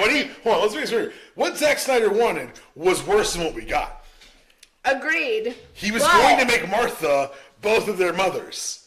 You see the stuff he's been saying? no, I This is haven't. my job to follow this shit. So, I'm Zack sorry. Snyder's been out on the interview circuit. You know what? Actually, everyone go to the Super Tuesday podcast feed, either on Spotify or iTunes. Go to Yeah. last month's mailbag. It dropped last Saturday, and it explains what Zack Snyder was actually planning to do with Justice League. I walk you through everything he's going to do, and you I can am gonna listen to incredulous that. online when I say, wait a second, there are Zack Snyder fans, because then I read out loud his filmography, and I say, wait, is this your king? Sucker Punch? This is your king? And so, it's a Punch is whole thing. fucking It's a whole... awful.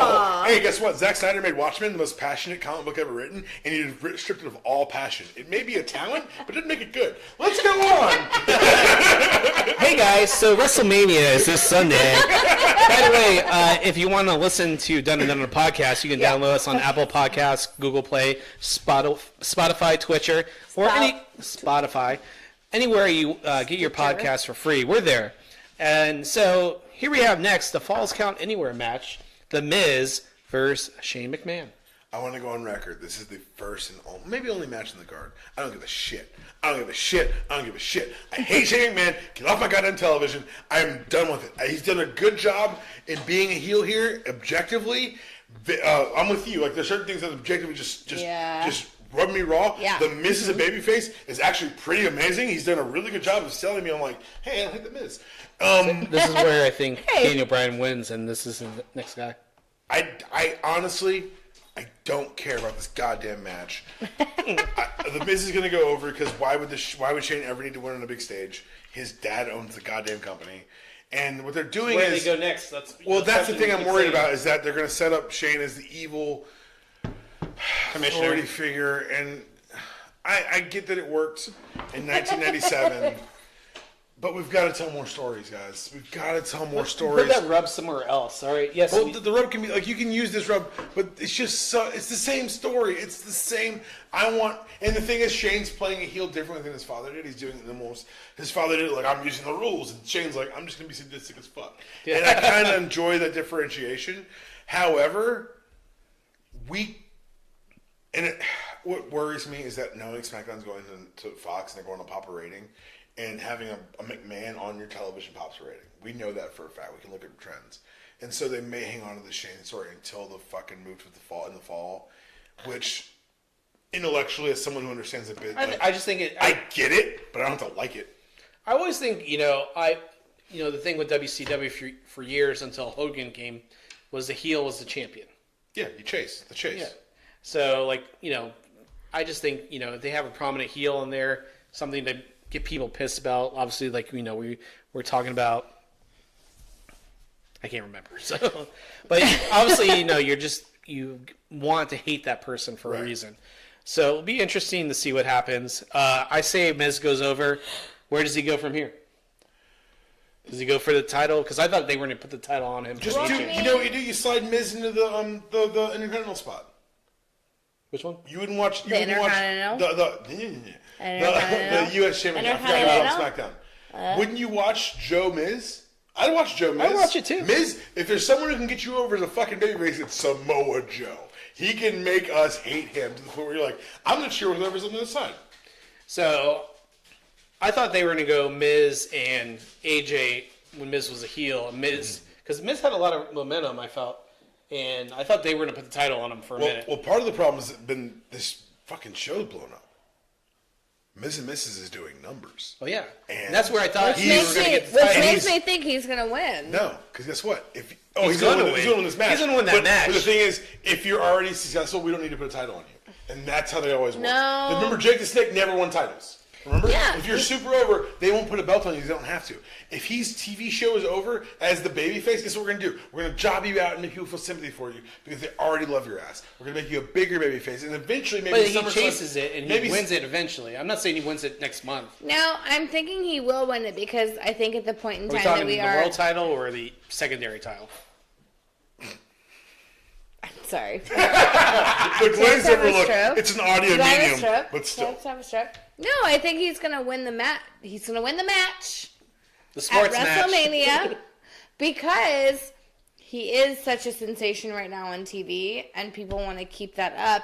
And the place that we are in, I watched the first episode after SmackDown yesterday. It was pretty good. I don't watch the reality shows. I just read the dirt sheets because I'm an idiot. Yeah, and it's a 30-minute show. What I'm saying is, this is where we are. If you're making money on a fucking TV show, you're going to make money on the show. But, yeah. That is WrestleMania. But the you're thing is, there's not more money to be made by giving him a belt. And so... Yes, also, there may be. I think if there's a point for him to win the title, let's say Daniel wins, right? Who's the next biggest face to take it from him? Exactly. His name's AJ Styles. He just signed a new contract. I get that. I had enough forearms. I know. I ran on top for the last 3 years. I get it. But if they're not ready to go back to AJ, like Miz wins, Miz turns heel. They're chomping at the bit to go back to AJ. Okay. They're so excited for AJ to come back. What are you doing? Puppy is eating the puppy pad. Oh, and also has a ball. Hey, he's not barking. Great. It's a win. But I get what you're saying, though. You just invested all this money in this guy. He's done everything you asked him. And also, he got screwed in those last couple of matches. Well, screwed. Yeah, yes. I guess storyline-wise, he got screwed. All right.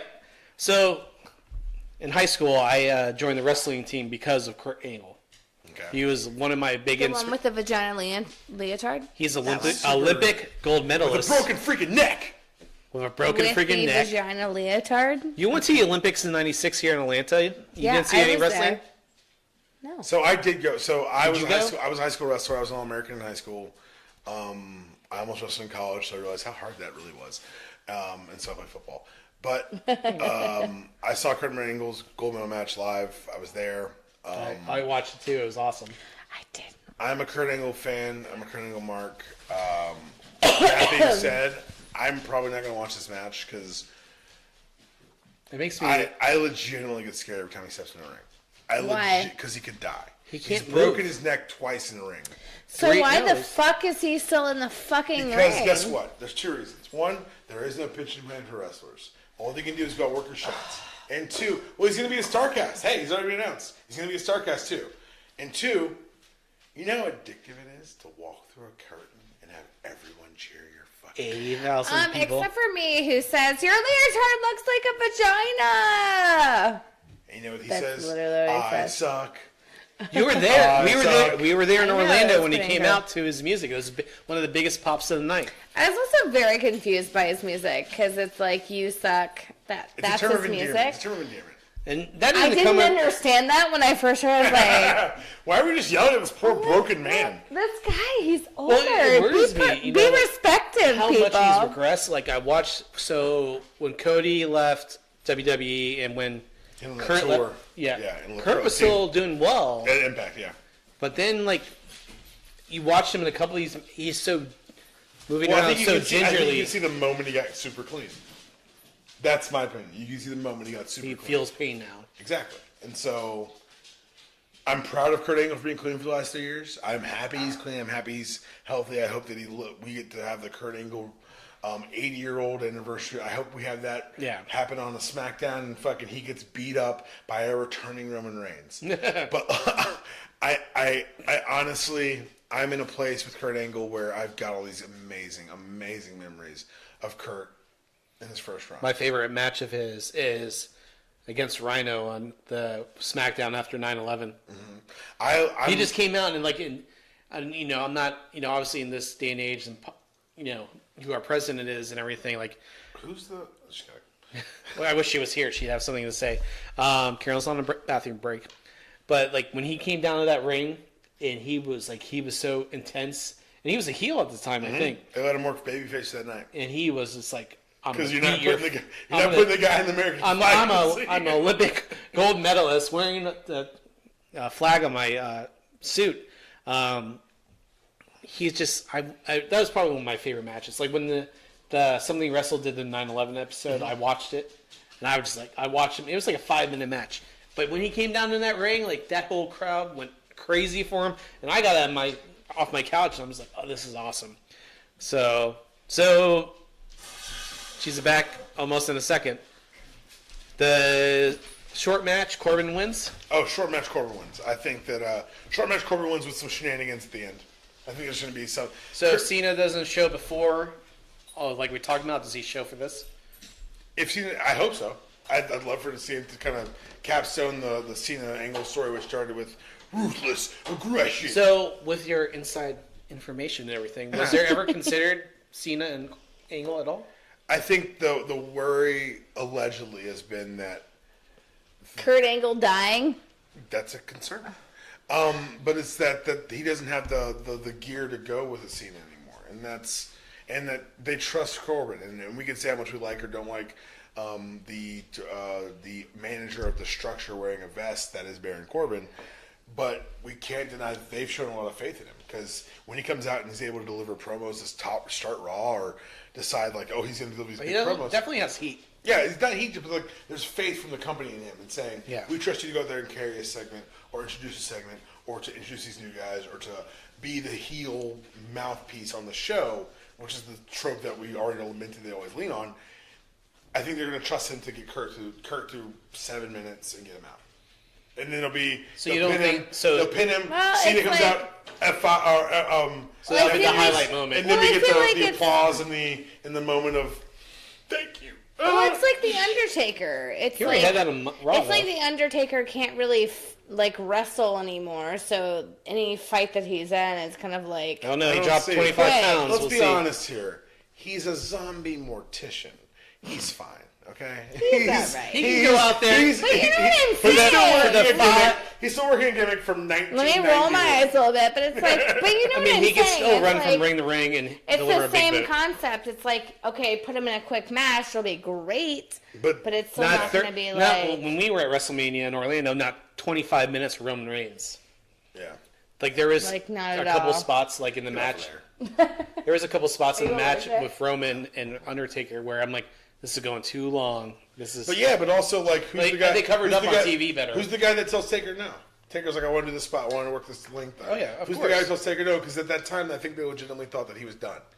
And they were willing to acquiesce a lot of things. But you saw what I happened. felt like he had a better match with Rusev, the Saudi Arabia. I didn't watch Saudi Arabia. I refuse to watch So did Saudi I. Arabia. So did I, actually. Okay, I was like, thank principal, I you. refused to watch it. I will not watch it. I just love wrestling. Well, no, Yeah, no. You watched it? I did. Wait, no, that was the one. Well, I did watch the second one. That was Are the we first fighting when Daniel leaves tonight? one. Well, it was before all that shit happened. That first one. But still, it's Saudi Arabia. Yeah. Like, Saudi Arabia, Also they don't need to cut up that. someone. They don't need to cut up someone to, like, remind us, oh, yeah, they suck. I'm in trouble. Right, so much trouble when he leaves. Anyway, Moving on. I totally didn't one of the watch that. few Moving matches on. that don't involve a title, AJ Styles versus Randy Orton. My notes, Orton wins with RKO, moves on to WWE title picture if Kofi wins. That's something I'd book that, but I think they're gonna put AJ over. I think the way they framed it of Mr. WWE versus Mr. Indie, they want to signal to the world that the change is coming to WWE, and have better way than to have their golden boy look at the lights. Okay. And so if you're going to say, oh, we're trying to attract new talent, we're going global, we're reaching out to the Lucha Brothers, we are going to go ahead and start this full feeder Aren't you system. Lucha Brothers with AEW? They're not signed.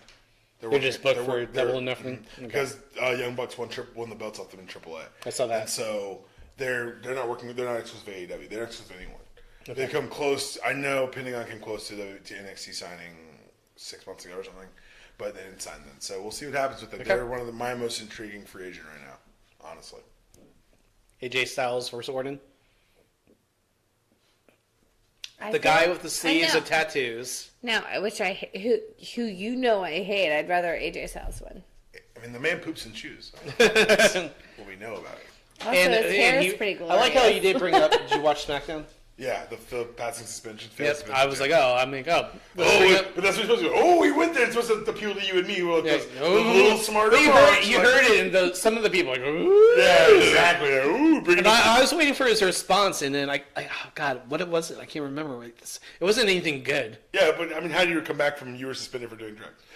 I guess it's like Womp good, you want to like That's how. take my a life jab at is. someone's No, character. it's not. Just Here's a kidding. guy who's a devoted Christian. Yeah, but you can family also man. you can always go back to the gay community. AJ Styles had some comments a couple years ago. Oh, Not great. I never. Not great. I- They asked him, Poor taste. they asked Were him they on a poor shoot taste? interview about his popularity within the gay community. His reply was, the gay community? Oh no! Oh my Oh God! my god! Shout out to people, y'all. anyone who visits Square Circle. That joke. Roman Reigns versus Drew McIntyre. I say McIntyre goes over. McIntyre goes over, like, why would Reigns win? Like, why would Wayne win? Why would Reigns win? Why would Joe win? Well, because honestly, like, he's in a place where he's getting sympathy for the first time in years. Let's pile it the fuck on. Yeah. Let's have him on a losing streak. Have him lose to a bunch of people. And guess what? If what I think happens, what they've been doing. So if you remember, Drew was tagging with Dolph for a while. They won tag belts. And then he was kind of as heavy for a while. And then he cast him aside. What they were doing is setting up Drew as the new big heel for Raw. And this is where he steps in that light, where he puts Roman down 1, 2, 3. And I think we get a more full-time Universal Champion. Spoilers. And I think that's our first big feud. Is going to be Drew and. So you think Seth wins? We're gonna Drew, get there. Drew and Colby Lopez. I'm only calling him by his shoot name because I'm not going to let anyone forget he's a brown person. Well, I say I put it here in my notes. McIntyre wins in a short match. I think it's going to be a long match. I think if Roman's working mid-card, they're going to let him fucking work Okay. mid-card. I hope so. Well, I'm thinking at this That point, wasn't a good noise that just happened. I think they put Sorry, it it's probably on. one of the 6 dogs. So if it's not early, it's going to be in that middle range. So Right. obviously, if they're trying to catch up time, is this the one? If somebody catches up time, I'm just keep chopping on that Kurt match. If it's 7, 6, 5, 4, let's go. Just go. Kurt just walks out and loses. Yeah. Kurt walks out. Baron shoves him. John Cena out of the crowd. Hey, call it a night. Well, I mean, back to the Kurt thing. Last 2 matches on TV It's were vagina canceled. unitard. That's is, the it only is. thing. That's the only thing that's like. Well, a I thing obviously for me. think the company doesn't have faith that he can perform because they canceled his last 2 matches pretty much. Why? Because he can't move. Because he can't move. Because he's. The only reason he looked good in that WrestleMania match is because they covered up for him on TV so well. All right, so I have here next, I don't know if this is any particular order, the Universal title match, Seth Rollins versus Brock Lesnar. Burn it the fuck down. They've been doing a very good build with Seth from Rumble to now. It faltered because there's just so much goddamn time, and they threw 2 pay-per-views in between it. So it's felt uneven, and I don't think. So what do you think? I mean, obviously Rumble is a January event. Do you that build? Because when we get to Becky and everyone, I have some shit go on there, in my opinion. Do you move the Rumble back to February or something? No, leave it in January. Just maybe get rid of one of the pay-per-views. Get rid of both of them.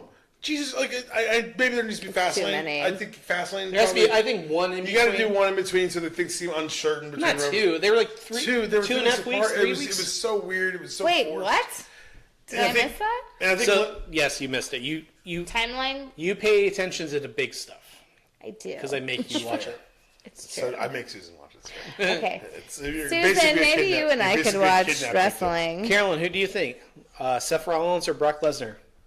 Or not Seth Rollins. Just speaking of like past matches, Brock Lesnar is gonna win because he's terrifying, but like I kind of want Seth to win. I think it's interesting because they've had those matches with Brock against the smaller guys and showed him struggle. So I think that this is going to be, what was it, Finn, Bryan, and AJ. Those are great matches. They're all great matches, and they work best. They were super amazing. But I think that this is going to be, the story you tell is that Seth's the one who was able to get it done. He was the undersized guy who was able to, what was that? Oh, no idea. Do you see my face? I think your dog meowed. And so I think that this is going to be the moment, there it is, where Seth gets that moment. Seth gets the crowning achievement. Well, that's a good build. I hope Seth does win because there's something about Brock. Obviously, they like paint Brock Lesnar in this kind of like bad guy. Hey! Bad guy kind of portrait. But, well, they paint him like, obviously he can't be beat. He's also fucking terrifying, and I want someone to beat him, because it's like... Did we see him at Raw? Was he there in Atlanta? No. I just remember the last memory that I have... The memory that I have of him is him, like, bleeding from his face with... Who was it? He always bleeds the hard way, too. Yeah. It's awful. Anyways, no, I kind of hope Seth wins. I get that. I still think that Vince wants to see Lesnar walk into the octagon with his title on him. I don't know. I think Seth goes over. I think the Brock thing is going to become more of an event situation where he feels like the taker, where he comes back for big things. But I think that the idea of him holding the title, particularly as the move with the new NBC deal kicking in, you're going to want the title on television. And I get that. And you've positioned Seth to be that guy. You've invested so much in Seth being that guy. It's time to pull the trigger. Well, I just think I'm also thinking total card and booking the main event. So which titles change, right? Well, we've had manias where this it's been a full fucking flip. So I think that historical precedence says, especially on an anniversary one, in 35, it's in New York. History is going to be, they're going to want to make a stamp here because, they probably don't run a Mania in New York again. This is probably our last New York Mania. Really? Why? Unless you run Barclays, and even Barclays might be too small for a Mania because there's really no... But why? Because I think they go to domes. They go to domes or they go to arenas outside the Is there nothing in upstate? Oh, I'm sorry. Why? From Schenectady? Like, what are you talking? Like, we can do Mania in Albany. Whoa! Yeah, it's going to be a major market. It's like I used to live in upstate. I'm surprised Tampa Your got city it. didn't matter.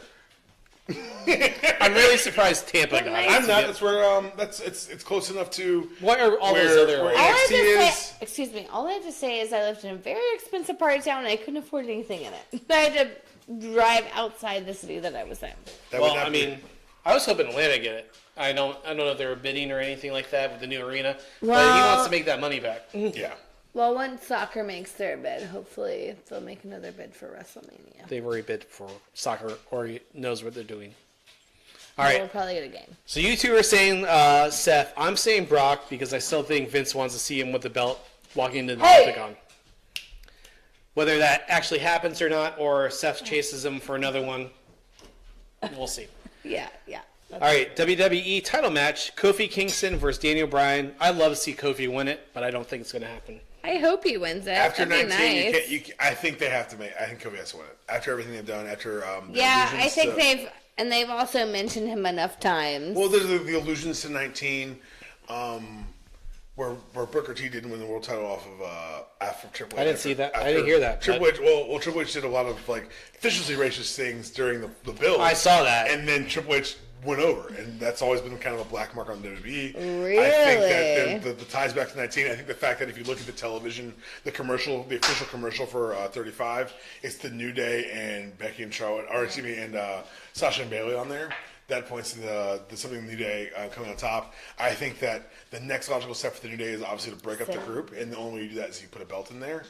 I think there's more storytelling opportunity with them with Kofi having the belt than there's with Bryan. I think the Bryan heel story doesn't need a belt. Bryan can do this character without a belt. he can chase Kofi for the next couple. I wouldn't have him chase Kofi. I'd have him have him deal with the Kevin Owens. I'd have him work his way down the card and rebuild back. We haven't talked about Kevin Yeah. Owens. Where's He's not on the card. He's on the card. Yeah, I'm Does he make a okay showing with that. tonight? No. Because fuck that guy. He's from Montreal, Canada. I don't give a fuck. Quebecois? He learned how to talk. He learned English by watching pro wrestling. Again. Anyway, as a big Kevin Steen fan, I don't know where that came from, but okay, he must be a huge El Generico fan. That's a Marky joke. Don't worry. Yeah, I think that there's more storytelling possibility with Kofi. I think that they've put a spotlight on this story, and the aspect of the story would say like you can't not. I like how it was all because Ali got a concussion. Stop. I like that. I like that storytelling. Like, Well then you did he really have a concussion? Yeah, he did. Okay. Like he got it in a house show. It was Orton caught him. So it wasn't on the. I thought it was on a TV show.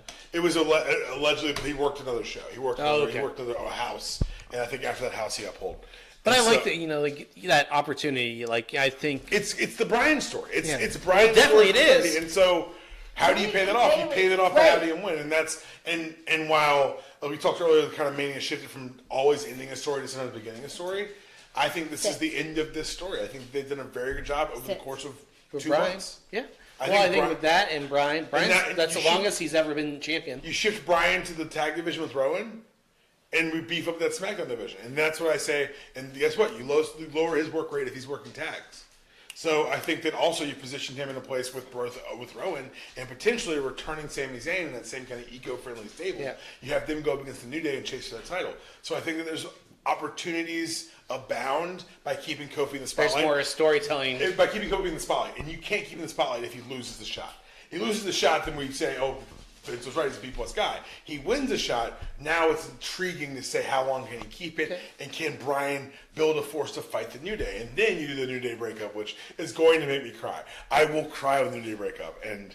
No. I really don't felt want like them to. before the Kofi thing, New Day didn't have a lot going on.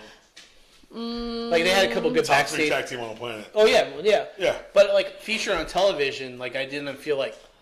No, I feel like they actually, as a tag team, they got a lot of...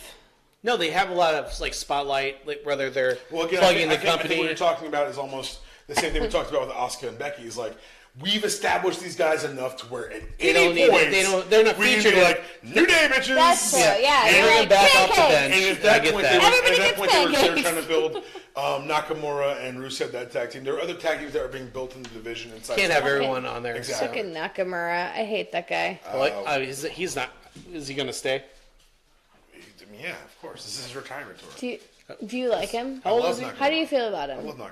I'm Really? also a New Japan fan. So Oh, for me, what? Nakamura, a New Japan pro wrestling fan. So Okay. for me, Nakamura, and Kenny said this in an interview. Kenny Omega. I shouldn't just call him Kenny. We're not friends. Kenny Omega said that what the thing is about Nakamura is he's the greatest improviser on the planet.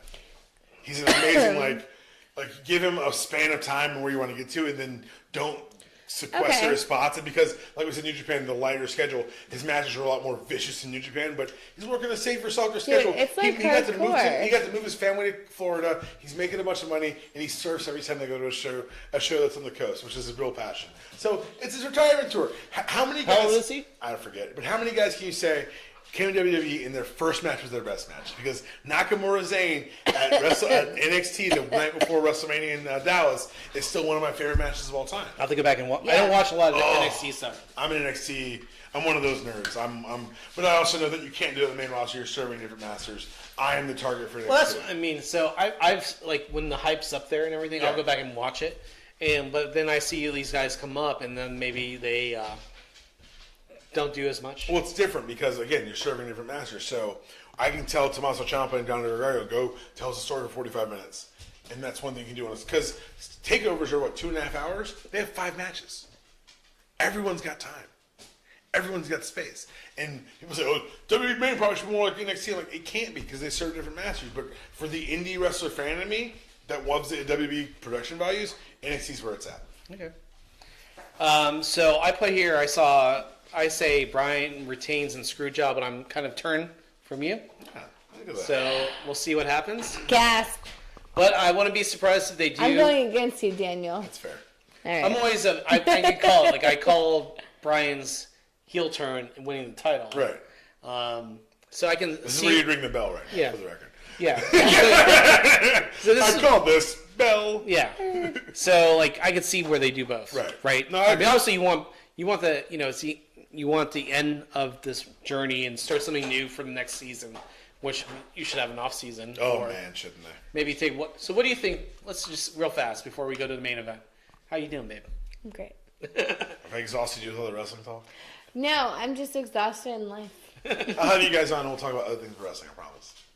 What? I'll have you guys on and we'll talk about other things besides Oh, it's wrestling. fine. No. Yeah. I mean, we're definitely down for that. So what do you think the I'm off in. season should be? Like WrestleMania? Well, it's gotta be rotating because you can't have there's no wrestling. So what you do is everyone gets 3 months and you rotate it to 3. So let's say let's call it 20% of your roster. That's easy cut. Do it from each division. And you say, hey, you get the next 3 months off. You're talking about talent being on. Talent off. And then Still on TV 52 weeks a year. No, TV still running. Look, that ad money, NBC and Fox Okay. can sign up for you not to run TVs. Not a thing. So, Well, that's what I'm saying. Even I know so that. what's the off season look I'm like? saying you do a rotating schedule because there's nothing more fun than an debut.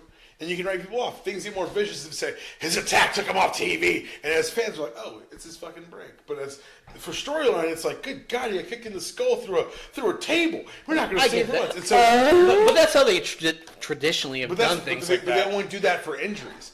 I'm saying if there's a set time and you say 25% of the roster, not the whole main card, not the whole undercard, but you say that you take 1 or 2 guys out of You each just spot. rotate them out. Exactly, you rotate them out. Like we said, So Daniel Bryan loses. as opposed to New Day being on the road and saying we're working houses and we're not getting featured on TV, you say go the fuck home, just relax for 3 months. We'll bring you back, and when you come you get back, paid your downside guarantee. exactly. No. You get paid appearance fees.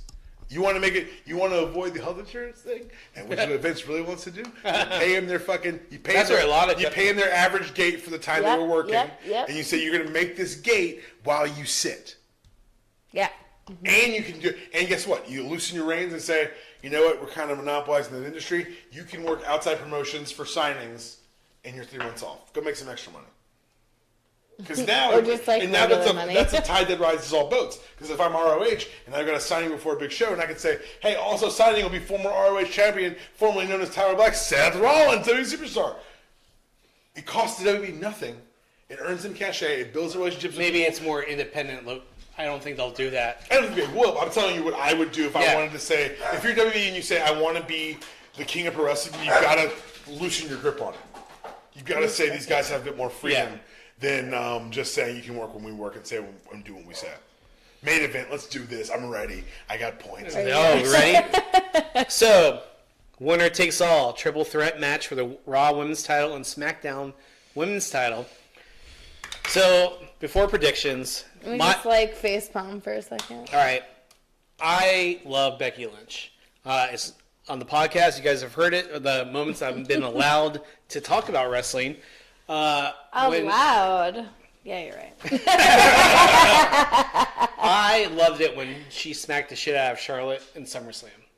And I mean, like I said, what you were telling me earlier about This is the plan. The plan was to make But for me, I felt like it was kind of she was being forced to be a heel and wasn't coming across as well the next because everyone kept cheering for her and she was doing heelish things, which may have been the plan. Which is the Austin. So Austin, we both listened to what someone else was. Everything Austin did as a heel, he got cheered for. Yeah. And so this is kind of that same mentality because if you look at the build towards SummerSlam, they were not positioning Charlotte as a sympathetic face. She's positioned as, if you were going like strictly off alignment, a heel because she was, again, everything Becky said. She showed up and exactly. Handed the spot that Becky, we had cheered for Becky to earn it. And to hand it to someone else inherently position them as the heel. It's no one's going to cheer for Charlotte being given a shot. And they know that. And so it was one of those sleight of hands where you're like, you guys seem really good at this when you put the time in. Like when you guys are invested in a story, you can really tell a great one. Yeah. Because they knew the fan. Charlotte was off TV getting her breast fixed. Did you see that tweet? Like, Becky put where she got accused for missing a SmackDown. Yes. I missed one SmackDown and get all this shit, and then she misses one and just puts a picture of her boobs. Yeah. Missed over a month of SmackDown. Yeah. No, and her return was getting thrown in making a triple threat. And so they again, that's what people think. Take a step back. Don't get sucked in the week to week. Let's look at the full story. Can we look at the full not butt that's happening on Charlotte right now? The full what? Flat butt. Full. Not just now. She's always had a flat butt. I know when it bothers me. Look, man, look. Why can't she get those augmented? all women's body type are featured in WWE, and hers is devoid of butt. I think it's important for our non-butt having sisters who are listening. You are represented in Charlotte Flair. You truly are. I'm a man. Look, man. Look. Maybe that's why she got it. It's called a big umbrella inclusion. That's what it's called. And maybe really that's why she Thank got you the... for including them. It's like I feel like I'm a feminist, like, but also I'm like she has no ass. That's like when I include short people in things. I'm like, you're tiny, but I guess you're a person. So it's very magnificent to reach out across the aisle or down the aisle and be like, oh, look at you, little fella. Just down. Yeah, just down. Tiny shakes. I mean, I definitely like the build to this. I felt like there was a lot of twists and turns to come. Well, it's because there's so much time between Rumble. I get that. And they want to give people, and obviously the audience member is not inclined like Stone Cold winning the Rumble and that build to just, he's got the title shot. You're not going to take it away from him or whatever. And obviously later on, like I remember, like he didn't win the Rumble, and then McMahon did it, and he had to beat him back at St. Valentine's Day Massacre. So they do those things in between. I remember that. Yeah, but they do these things in between. But like they gave Becky the opportunity. They threatened to take it away from her. Then he gave it to her, and they took it away from her. So what I tell everyone is the space between Rumble and Mania, particularly with these big matches, don't think of them as events that happened. They happened. We could sit here and talk about the twists and turns, but what you're really doing is you're cutting a badass promo video for the main event. Yeah. That's all it is. Like that promo video before the 17. Like I showed Susan, she's like, fucking Limp Bizkit, and I'm like, just watch the goddamn thing. And so she watched. She goes, all right, that was pretty amazing. I'm like, you're goddamn right it was. They sold you on that match in 4 minutes and 14 seconds because everything from Rumble to Mania is we're just writing ourselves a kick-ass video package. And there's nothing that WWE does better than anyone else on the planet more than their video Rock package. Win the title from Kurt like after Rumble? Yeah, they wouldn't even say exactly. And that story doesn't matter. All that matters is where you ended up. Yep. The biggest thing about wrestling, and this is why I just remember being pissed because I wanted Angle to fucking fight. Angle had been won that match that year for Intercontinental. It was a great match. No, he was a world champion. He lost. I'm saying at that Mania, that 17. Yeah. I had a point to say here, I forgot what it was. My bad. No, it's fine. You're fine. It just, I think that Continue. one of the things that WWE does better than anyone else is that they take all this stuff. It's so many hours of content and horseshit. Yes. And they condense it into this video package. And it's like, if you've never watched our product, the next 4 minutes are going to be excited for this match.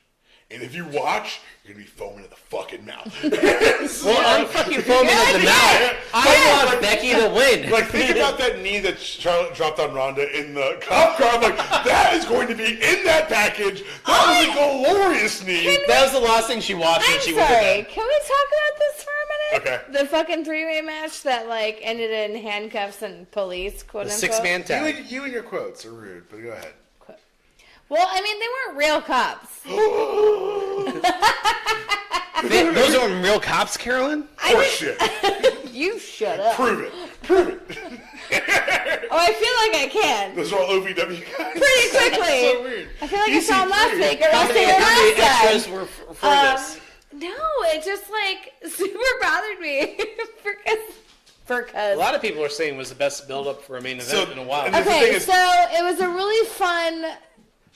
really fun match to watch for sure, but I think it was so unrealistic that it hurt. Well, how about the fact that Becky and Ronda started kicking each other and completely They missed put every in the time? same fucking cop car after they were fighting with each other. You said the word unrealistic, and we discussed earlier, right? An undead zombie mortician who's been working the same gimmicks. Okay, you're right. So when we're asking, you also got mad about realism with Ronda. So you can't say I want it to be realistic and then get mad about Ronda. So all I'm saying is, and PW Torch on their Instagram this today. So what you're saying is that it should be unrealistic when I'm watching the show. It's pro fucking wrestling. Yeah. Sting used to hide in the rafters. Sting once put off a mask of Sting to be Sting underneath the mask. It was amazing and so pro. Yeah, but that's when it was realistic. All right. My thing is, because you're right, because PW Torch had on their Instagram that actually the night it happened was the poll on their Instagram story was that awesome or was it just a touch past too cute? And Yeah. so, I know, and that was what but fucking that's where bothered wrestling me. lives. We So live on that line. what did that poll say? Okay, so I there- voted. I think when I last looked, it was like 60-40. But, Okay. but wrestling at its best lives on that line. Yeah. Lives Okay. on the I broke Wahoo's leg. Like it lives on that. Andy Coffin, Yes. women's wrestling champion of the world. Yes, It lives yes, on yes, that Hard that- times. Hard time, baby. I'll tell you, that's a hard time. But like my question is, after that is this Baby. three-way Bischoff, you're no good son of a bitch. this three-way Whose win. side is Hogan on? Sorry. Yeah, but it's like it's the three-way match that's happening. Would this kind of match happen in a men? Yeah. So we go back to my favorite WrestleMania match of all time, Yeah. WrestleMania 20. It ended with Chris Benoit beating Shawn Michaels and Triple H for the Cena's won the title in the triple threat. Like this wasn't is the like, main event. But that did main event. It main evented not just a WrestleMania. It main evented WrestleMania in New York on an anniversary year. So the 20, the 5s, those are big deals. This is 35. Something crazy is gonna fucking happen. I can guarantee that because Vince likes this in a message. But the biggest thing I've always learned about pro wrestling, and I have friends who action promoters who actually did this.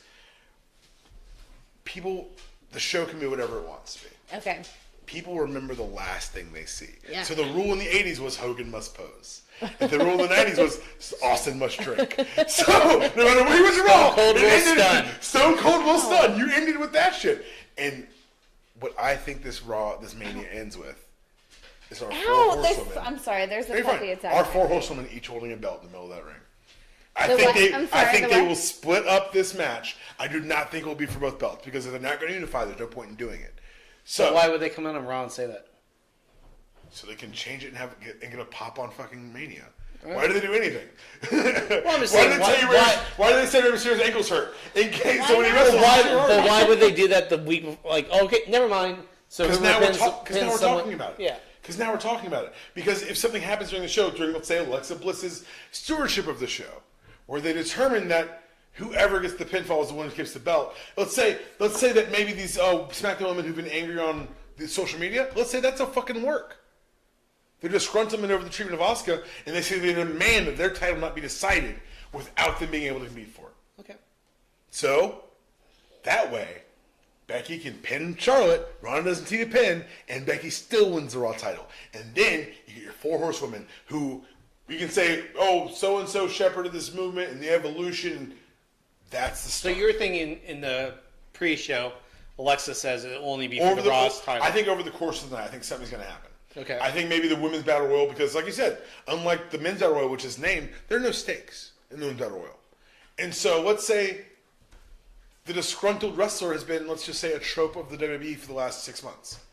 Everyone tells you how Dean Ambrose didn't resign, he's leaving after Mania. He's not going to be on TV this week. Motherfucker's on TV every week. Isn't that crazy? It's almost like they're working us. They're saying he's going to be in the Battle Royal. It's almost like, but the thing is, but if you watch the dirt sheets, they go from He's done with not on TV anymore, so he's only working house shows, so he's only working some TVs. His last show's Exactly. April 29th. Exactly. So the goalpost on their information keeps moving. So when I put it past the WWE to say, we were working the entire time, you're the dirt sheets. And we knew we could get more fans invested by thinking Dean's not going to be there. So every time you saw Dean the last month, people popped because the Smarks thought he wasn't going to be there. So the WWE's, it's a magician. It's misdirection. Look at this. Bam, I got your wallet. Like, and so, which is actually the WWE trick. It's here, and then bam, I got your wallet. Isn't that their like motto? I honestly think Vince has a tattoo under his neck. Bam, I got your wallet. Bam, I got your wallet. But I think that this match, like the Kofi match, we've come too far to not pay it off. Becky Lynch leaves. Becky Lynch drinks. Becky Lynch stuns the fuck out of somebody to win this match. You think she hits I the think stunner? she's stunner. I think that's a good reason to keep Kevin off the show because he's bringing back the stunner too. I think Becky's going to She's used it in house shows. Yeah, she's using it a lot to a great effect and to a lot of applause. Well, I kind of want Becky Lynch to win. Yeah. well, you want to after all this time, I kind right? of want to root for her because she's originally, occipital maybe bone broken. from what I know, originally she wasn't supposed to be in the match Really? back when. So when they signed Ronda, the idea was to go Ronda Shaw. That was always the plan. Yeah. So the stop off was going to be SummerSlam or Survivor Series, excuse me, with Becky. Becky got hurt, obviously. Which And tried to then be the best she thing got for her Becky got hurt face and busted open. caught fire. Because that moment she got the face open, she got fire, and WWE was like, all right, we got to reevaluate what we have. And from that point forward, I think it was always a three-way.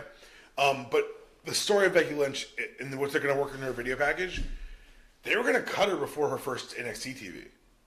I saw that. They were done with her. They were like, well, remember, she's a pro wrestler for a couple of years. Yeah. She was trained by Finn Balor, and then she quit. She was a flight attendant. She was an actress. She got hurt. She got hurt and said, I can't come back. And so, but Really? She had a really she bad was- concussion, I She think. was out of it. She was done. She said, I'm done with this. She's on a flight as a flight attendant, and so wrestlers on the flight says, you ever think about getting back in there? She's like, Fergal already left. Fergal being Prince Devitt, a.k.a. Finn Balor. He already left for Japan. Who's going to train me? He says, I can help train you. Because there was no one. That Finn started the first wrestling school in Ireland because there was no one to train him. Yeah. And so that's when she got started. She got back on her path, and she ends up in NXT, and they were going to cut her. And Dusty Rhodes, before he died, his last tweet, his very last tweet ever, Becky Lynch is going to be top 5 in this. Was that really one of his last tweets? Not one of his. The last tweet on his account. Really? Holy is shit. that Becky? And she retweeted this week and said, "I'm going to make you proud, Dusty." And Aww. I was like, and Cody tweeted at her says, "Go get him." Like this is the culmination of a lot of shit. Like in the ring, out of the ring, like shoot work. Like I like that. See, that's why I want her to win. Becky Lynch holding up one or both belts, and that pyro going off is going to be that indelible. It's that Brian 30 moment. Yep. It's that moment where we all look back and say, wow. Double champ, as she said on. I honestly hope, just for kind of the thing you were talking about earlier, like if you're going to have two shows, have two belts and not Yeah. unify them. But I think they put it in a position where she could win both belts and immediately enter a program with Asuka for that SmackDown belt, and then drop the belt back to Asuka, which only, for the record, enhances Asuka's star. People are like, they buried Asuka. Guess what? If she puts down the unified champ, Dude. she's the only person to beat Becky in the last 3 months is Asuka. Yeah. The I only, forgot about and that. not just beat her. Well, she was only beat her in the last 6-7 months. Yeah, not just beat her, fucking tapped her in the middle of the ring, like a Which submission. I didn't agree with. So. But Regardless. congratulations! It sets you up for what happened at the end of the Rumble. Oh, it was great. So it's At the time, I was like, "What the fuck's going on?" But then you realize that, like, oh, the women's are going live. I thought like originally. I mean, I thought it all worked out. It was Yeah. great. Originally, I thought she should pass out. Everyone says that, and that's fine. But I'm just like, Pass out, or but the thing is, passing out only helps Becky. Her tapping helps Asuka, and then her winning the Rumble helps them both. And so, if you're trying to maximize the effect of the end of the match, her tapping rises all tides. Asuka looks like more important, and then Becky winning the Rumble again makes Asuka look even more important because I tapped you earlier that night, and it makes Becky look tougher because guess what? You didn't pass out. It wasn't a pinning. You tapped. You knew your arm was going to go. You said, "Get me out of this hold," and then you still pick yourself up, dust yourself off, and go win one Rumble. Yeah. So obviously, we all are in unison. Becky winning. The man. If hope there's so. no like alteration about the titles during the show, she wins both. So is there a chance Ronda wins and she gets both, and No. No. I think that. so Ronda takes a break after this? I don't know if she takes a break, but I do know that her taking her first loss at Mania. I think she Ronda's should undefeated. lose. Ronda's undefeated. And so if you're going to lose her, if she's going to lose, it's not going to be on Extreme Rules or Backlash. Well, I get that. But I like how, last year everyone thought Roman would win and Brock won. Mm-hmm. So I just, Vince likes to fuck with people eventually. Yeah. So. He's a fucking master. I would invite both of you to watch. It's on YouTube. After when I leave, it's 23 minutes. John Oliver just excoriating WWE, and you're going to walk away and be like... We'll have to watch it. It's nothing you don't know as a fan. Yeah. For me, it was like, oh, people who don't know... This is like the concussion thing with concussions in football. In the New York Times, it was kind of like when people who don't care about football are like, "What the fuck are you guys doing?" Like that's the moment you need to have in wrestling. And so, I honestly, people were painting like, "What the fuck are you guys doing? Why are wrestlers dying at 60?" They show a graph. Why are they super angry? Well, they showed a graph where it said expected life expectancy of like it's for early deaths, and they had the NFL one that's lower, and they had the one for the WWE was way up here, and they go, that shouldn't be the rate of the wrestler death, it should be the rate of test pilots who lied on their applications. It's like, it makes no sense. It's like, it's really like, objectively, if someone who doesn't care about this looks at it, you're like, this is a horrible business model. You're killing all your talent. And there's no, why would you get new talent except for everyone loves it so much? So it's interesting to see how it's all going to play out. But I'm with you. I think that this is the moment for Becky Lynch. I think that the Ronda Rousey story, the rumors are that, I know she signed through 2021. She's on contract. Yeah. So whether she's an active participant every week, who knows? I know the travel has been hard on her. It's one of the things that you don't realize how hard it is until you're on the road. And she's not even doing it full time like everyone else. She's doing a lot of she's working loops, but she's not working every week. Yeah, she gets time off, but I think that's weighed on her more than she. If you watch it on her YouTube, she talks about it. Yeah, but I also and I go back to this: be careful what you absorb and think is real, because the YouTube channel really took off once she signed. And so we don't know how much of it is happening for her work. And this is not someone who's coming and saying, I'm Lawrence Taylor, I'm getting a payday. She fucking loves pro wrestling. Oh, yeah. And so if there's someone who would use that vehicle to work you, it's her.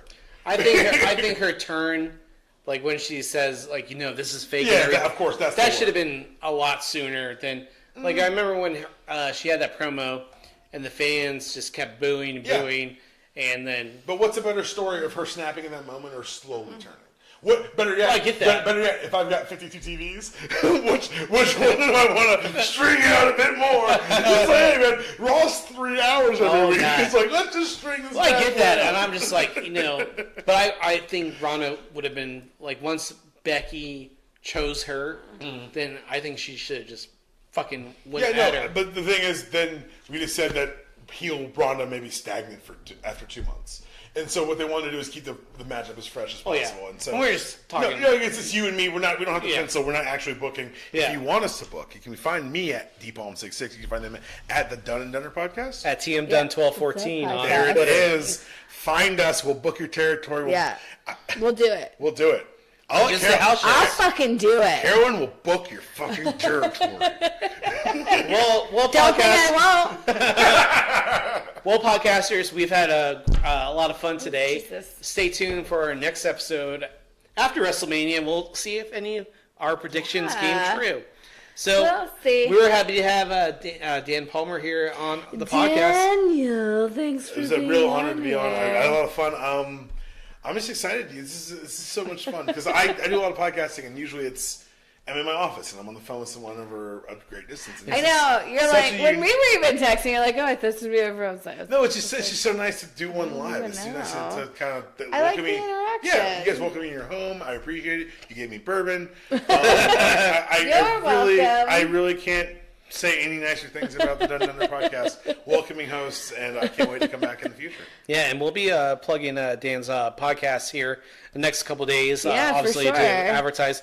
But he's part of 6 different podcasts. If you want him there, Tom, did you say 6? 6. So if you're interested in TV, movies, comics, games, sports, politics, science, and blackness, That's true. Check out his podcast. Obviously, you can find Dan on Twitter at dpalm66. His podcast, a Unanimous Decision Podcast, on all podcast outlets. where it's free. Did I say free? It's free. And also, if you want to be one of his premium members, that's an option too. Also, you can follow him on Twitter at UDPod, and then also on the MTR Network at the MTR Network. But with us, obviously, with Dunn and Dunner Podcast, you can listen to us on Apple Podcasts, Stitcher, Google Play, Spotify. Just hit that subscribe button, download the podcast every week for your Thursday morning drive to work. We do appreciate you listening to us, and we're sorry for the delay in our newest episode. But I drank last Thursday instead of recording. But this time she drank and recorded. My apologies. Well, one of the things we want to be, we don't want to just force an episode. We want to give one of the better episodes we can give to you. And so, Carolyn has a busy schedule. She works a lot. I work as much as I can to support her. It's true. But, those of you who are tuning in for the first time, we hope you download and subscribe to the podcast. Hope you watch WrestleMania. It's going to be very exciting. Next year in Tampa, we're actually hoping to go. Yeah. I'm hoping to go too, honestly, and let's talk offline because I do those PW Torch connections, and I was like, I actually texted them as soon as I texted all my friends, like, hey guys, all those favors, calm the fuck God. This is where I end up on radio. This is where I end up on Radio Row with a PW Torch lanyard. You sons of bitches, I'll knock you out. So my dad, he's from the St. Pete area, and he saw Hogan and Dusty in the 70s. Hogan when he was Super Destroyer. Yeah. And one of his stories was they would go on the heel side before it was cool. Right. And like Hogan would spit on them and all that shit. Oh yeah. And when on this, so they're leaving, and all of a sudden they look over and they see a guy in a mask because Hogan wrestled in a mask at the time, and they start following him. And I guess Hogan thought he was good enough distance away, so he takes off the mask and he looks over, and my dad and his friends are like, "It's Hulk Hogan!" or Terry Bollea, whatever his name was, and he's like, he tries to put the mask back on, and they follow him for a long time. So, Nice just try, the old Terry. school 70s wrestling. But Terry. So he spat at your father and his friends? yeah, I didn't know in your the dad was stands. black. Anyway. Pow, pow. Well, podcasters, thanks for listening to Dunn and Dunner Podcast. I'm Tom. I'm Carolyn. And we're done. Bye.